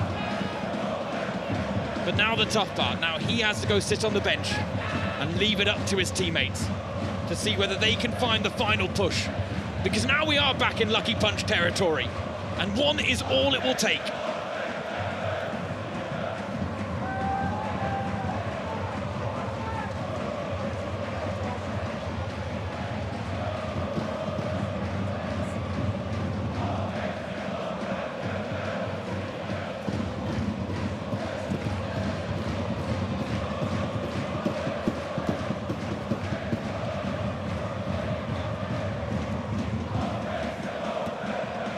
To Gnabry.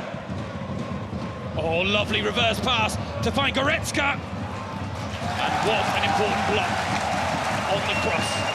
Because now every moment for Wiesbaden is crucial.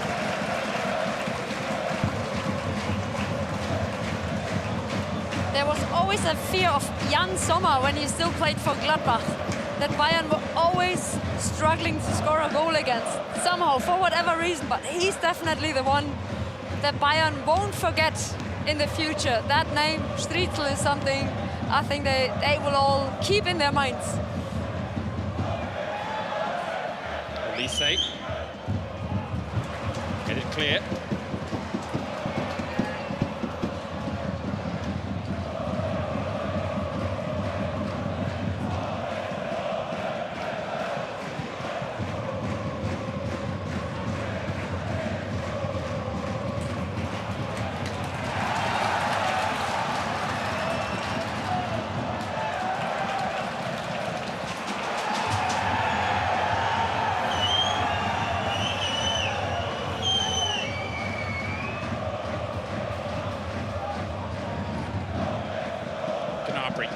earned a lot of plaudits for his role in the 6-0 win against Leipzig. A player that many thought was on the outs a little bit at Bayern, but Kingsley Coman and Leroy Sané have left the club, and it gives Gnabry the chance to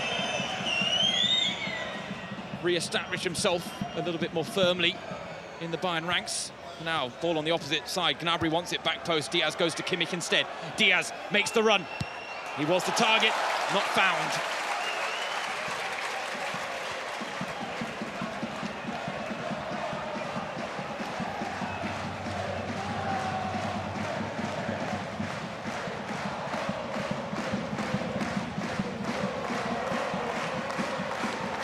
Bayern reasserting their dominance.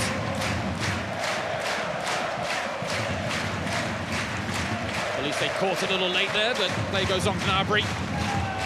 Loose touch lets him down.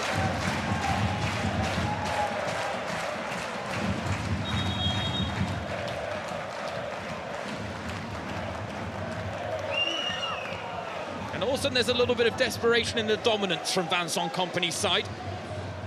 He talked about the key in the cup wanting it more.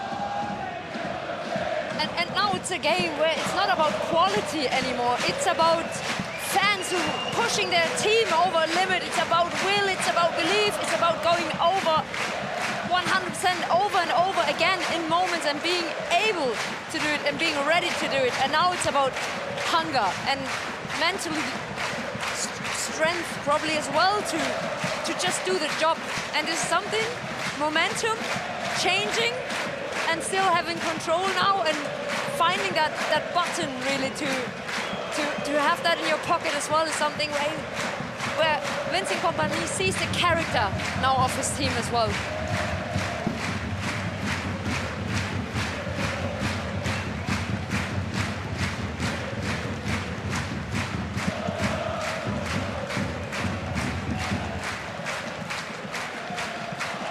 Gnabry spotted the space, couldn't exploit it. There are now some tired legs in red and black.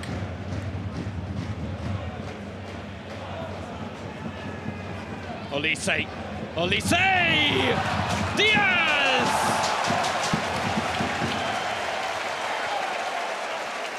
And even Olise can't get the better of Strelzel. No, and there are games sometimes when you feel like, no problem, even if the ball is flying towards the goal, no problem, the goalkeeper is there and he's ready to save it. And this is, I think, the case today with Strelzel.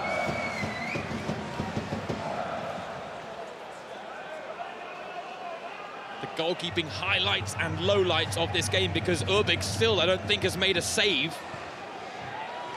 But he has conceded twice. It's a bit Urbik's story as well so far with Bayern, that he got given a couple of games, but he was never really lucky in his games. He conceded a lot of goals, and not only because of him, just because the games were sometimes completely against him and his team. And again tonight, a bit of an unlucky performance from him as well. Leimer. Kimmich looking for Kane. Kane's not offside this time, but he can't turn the head on target. Oh, the flag did go up a bit late. That one, it looked like he had timed right, truth be told. But he hadn't. Perfect. Yeah, whether it's his foot, shoulder, knee, there's always something ahead of the last man.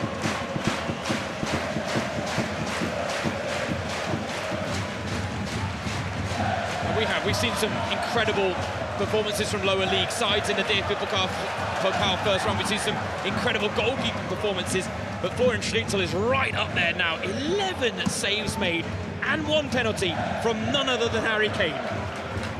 Good platform for him as well to use that night to have that outstanding performance when the whole world, or at least many people are watching. The type of night that you'll tell your family about for years and years to come. The other goalkeeping performance that stands out, truth be told, was that of the Eintracht Norderstedt goalkeeper in their 0-0 draw with St. Pauli that went to penalties, and a heartbreaking loss there. But Lars Huxol, the amount of saves he made across the 120 minutes that afternoon was absurd. And Stützle isn't quite hitting those numbers yet, but 11 against Bayern. Wow.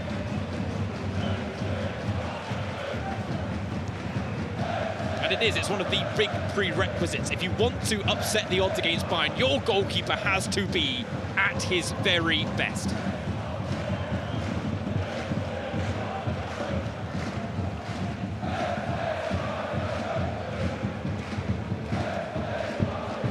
Less than 5 minutes of normal time. A nervous wait perhaps to see how many minutes are added on at the end. See whether they will need another half an hour to decide proceedings here tonight. Wehen Wiesbaden and Bayern München. Too congested for the cross from Gnabry.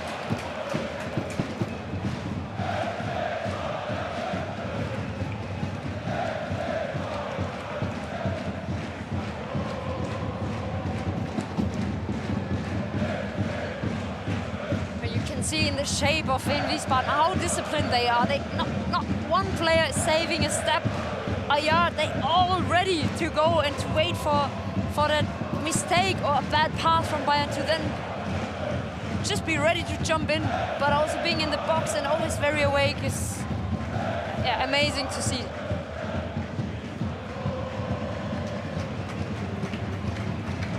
And again, now that Kim's on the ball, you have every single Bayern outfield player on your screen, camped out as Leimer's in behind, cutting inside. Konrad Leimer forces a bit of chaos, but not enough. Then the ball given straight back to Bayern by the hosts. Urbig picking it up on the halfway line. Diaz now out wide on the left. One-on-one with his man.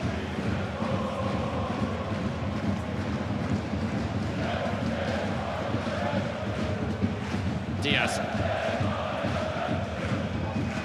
who I still think has more shots on goal tonight than the entire Wiesbaden team combined, the Colombian.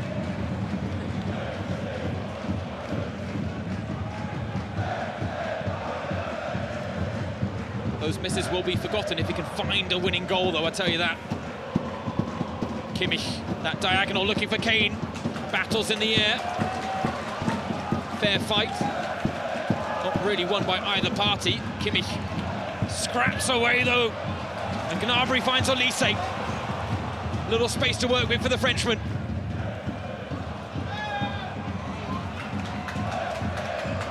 Kimmich picks up the pieces, back to Olise. Change of angle, Goretzka! Stützle, of course! Of course it's Florian Stützle there first. And I tell you what, these Wiesbaden fans celebrated that like it was a winning goal. Yeah. He is making himself a hero tonight. And he was already a fan favourite, Florian Stützle.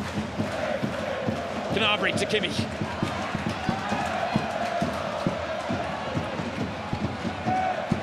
Not that football works that way, Julia, but Wehen Wiesbaden have earned another half an hour here against Bayern München, haven't they? No, they definitely do. And you feel like they're still okay. They're still able to go over the 100%, and I'm sure the legs are burning and they have pain and they feel it now, but they're so online, like every second ball is in their hands, and that always speaks for the energy you still have to give and to bring. And these moments now you can see, okay, a lot of players now touching a bit their legs, their calves, and it's starting to hurt, but you have to be clear in your head, because it starts in your head, really. So you just have to go over the point and not start to think about what hurts you in this moment.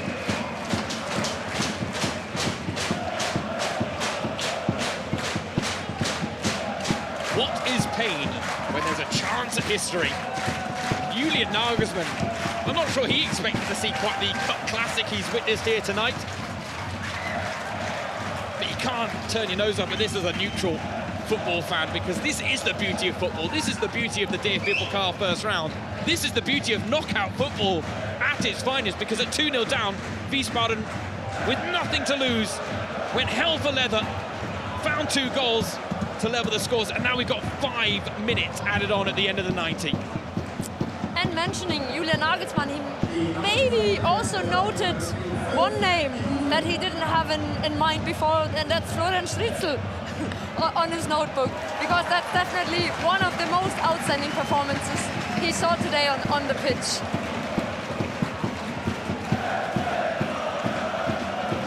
I mentioned you have to go back to 1994 for the last time Bayern lost a first-round tie. You have to go back to 2006 for the last time a first-round tie involving Bayern even went to extra time. Back then, St. Pauli were the opponents, a 1-0 draw after 90, and there was an own goal to win it for Bayern in extra time.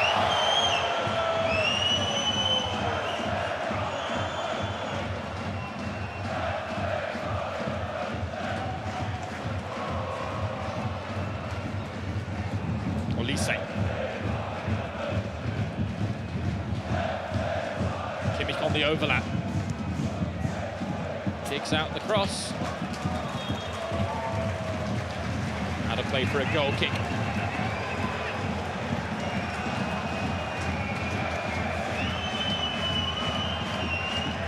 This is going to become a common sight, no doubt.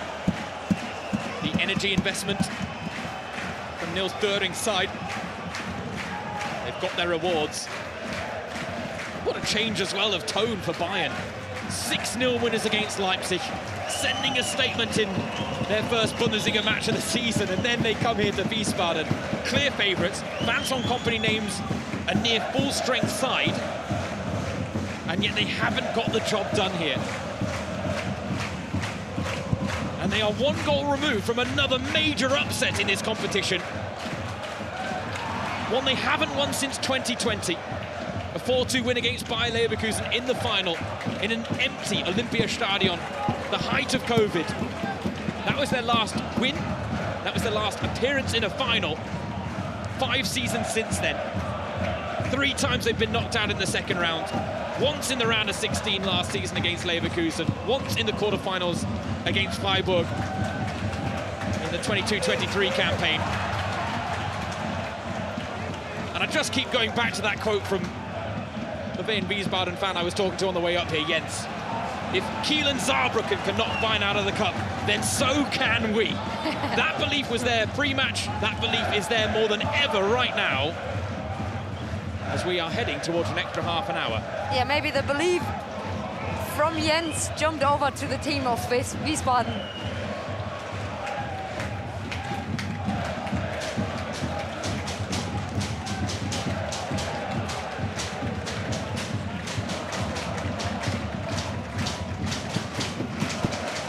Wiesbaden fans are banging on everything they can find in the Blitzer Arena to drum up the atmosphere even more.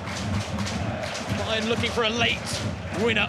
Kane is underneath it. Oh, he's got it! Harry Kane with a big game moment just when Bayern needed it most. And Florian Stritzel, the hero, is finally beaten. It is heartbreak for Wehen Wiesbaden, who gave as good as they got to get it back to 2-2. But when it came down to hunger and who wanted it more, Kane wanted it more in the air.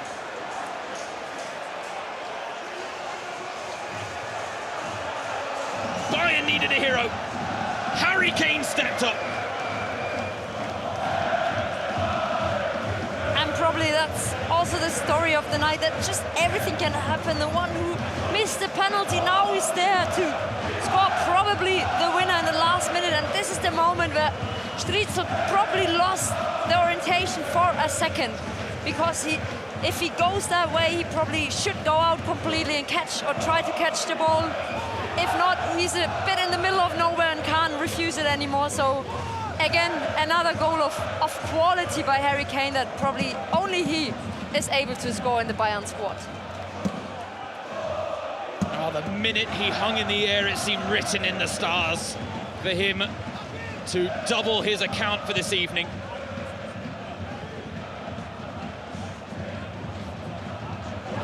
Wiesbaden are going to throw everything forward now, though. Why not? They got nothing to lose. Urbig comes. Urbig collects and takes a few precious seconds off the clock, which is a tactic we don't see Bayern resort to all too often. It's not a tactic they have to resort to, but that is to Wehen Wiesbaden's credit tonight.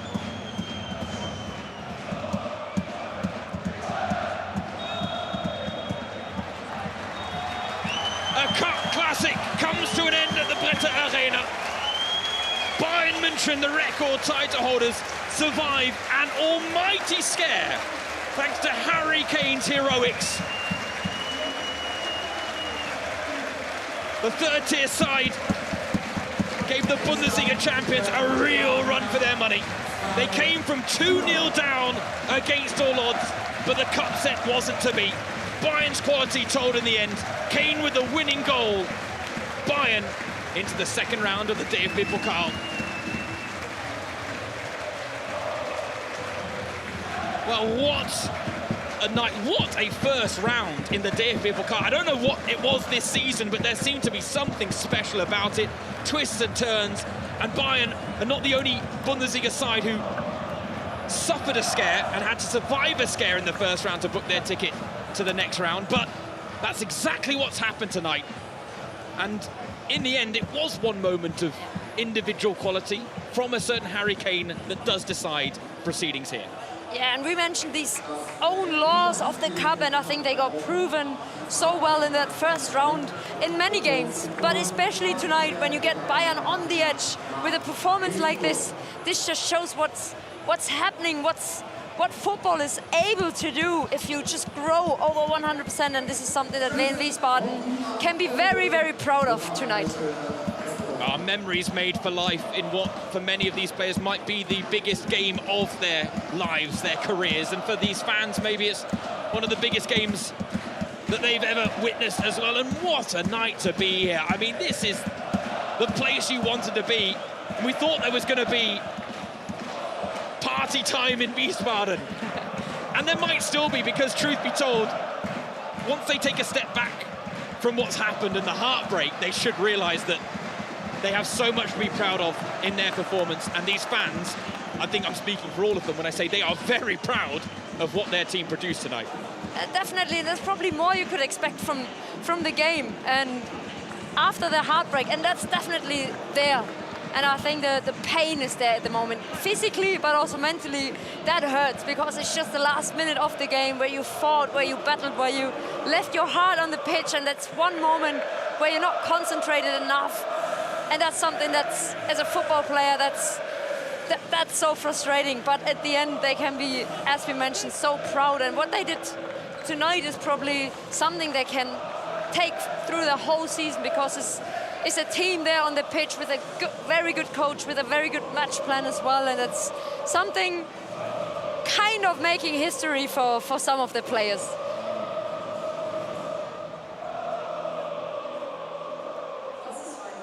Oh, to have an ear into what Nils Thuring, the Wehen Wiesbaden head coach, is saying right now. So many positives to draw from. And I tell you what, if they play like that, then life in the third tier shouldn't be too difficult for them, even if it is a unforgiving league. They are still seen as promotion favourites down there. And you can understand why, based on what they produced here this season. But it's one thing to do it against Bayern, it's another to do it across your league matches.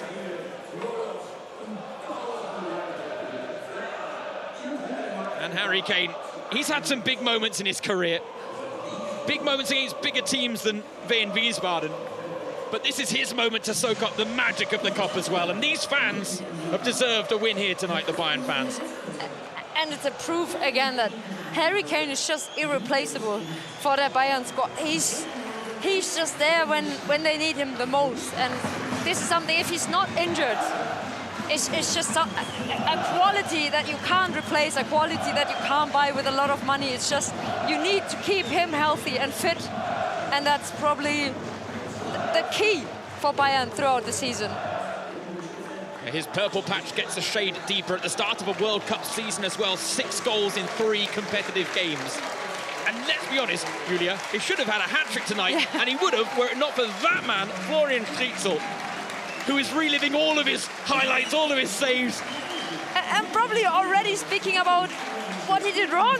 And that's the last sequence of the game when his teammates probably put him up or pick him up and saying him, look, you did so many saves, without you wouldn't have even be there at the end. And that's something he should highlight now and not focusing on that little second of a mistake where he lost probably the orientation. There is no shame in being beaten by Harry Kane. But there's a huge highlight when you save one of his penalties, because there's very few goalkeepers that can make that claim in the professional game. But Florian Stritzel ended the run at 31 to keep this game alive. And look at the dominance on paper. And yet we were here on the edge of our seat to the very last second, thinking that Wehen Wiesbaden might have something special in them tonight. But Bayern do what they weren't able to do against Holstein Kiel and Saarbrücken. They found a way to find that extra bit. And maybe that extra bit was Harry Kane. Was Harry Kane, and was also maybe also the thought of not again. Let's not do it again. This is our year where we want it probably most, and we have to just make the next step, and somehow it worked out, but with a little bit of luck probably at the end as well, and with the quality of Harry Kane. And there you see the Wehen Wiesbaden fans to our left, who are still celebrating their side. No one is leaving early here, I can tell you. Everyone very much reveling in the post-match celebrations, wanting to take that moment to soak it all in. And now we can go down to our sideline reporter, Anna Zara Lange, who has our first interview of the evening.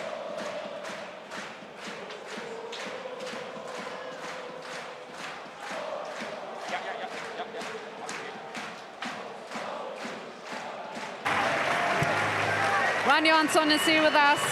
Thanks for stepping by. You had them so close to extra time. You had them so close to a possible loss. How would you describe your emotions right now? Yeah, it's tough to take. Very tough. I mean, we're all very tired, very emotional now. I think we can all say that we gave everything on the pitch, so we'll take that with us. After halftime, you fired 2 shots on goal, and both were in, scored by your captain, Kaya. What was important to come back into the game like this? Yeah, I mean, that's why he's our striker, that's why he's our captain. He gives us so much life, and he brought the game back for us. As well as our goalie, Strille. I mean, both of them, they made it a match today. And yeah, unfortunately, we couldn't bring it to the end. What was probably not good is to cause 2 penalties against Bayern. You had a situation as well with Boye, which led to the first penalty. How do you analyze that? It's 100% my mistake. He got in front of me. I thought, yeah, I'm going to try to pull him down because he has a free shot. Hopefully the ref doesn't see it. The ref saw it. So, yeah, just a horrible mistake by me. Thank you so much. Wonderful words there from the former Bayern Academy product, Ryan Johansson, pointing out the fact that they're tired, emotional, but ultimately no one can blame or lay the claim at the feet of Wehen Wiesbaden that they didn't leave it all out on the pitch tonight. Yeah, definitely, and I think this is what they should focus on. What they did here was outstanding, and probably not to be expected as well, but they could push themselves over the limits, and it was an exciting Pokal night for, I think, all of us, whether you're a Wehen Wiesbaden fan or not. Yeah, another epic cup tie that delivered until the last. I thought we were destined for extra time. After witnessing what we witnessed in Braunschweig last night, I thought, yeah, we're going for an extra half an hour here. Me too. And from there, yes, Bayern still would have been the favourites. They still would have been unrelenting in building up their pressure. But Wehen Wiesbaden certainly would have deserved it tonight, on a night they really left it all out here on the Britta Arena pitch. But it wasn't to be. The fairy tale denied by the record title holders. James Surrogate, Julia Simic, thanks for joining us here tonight. The final score, Wehen Wiesbaden 2, Bayern München 3.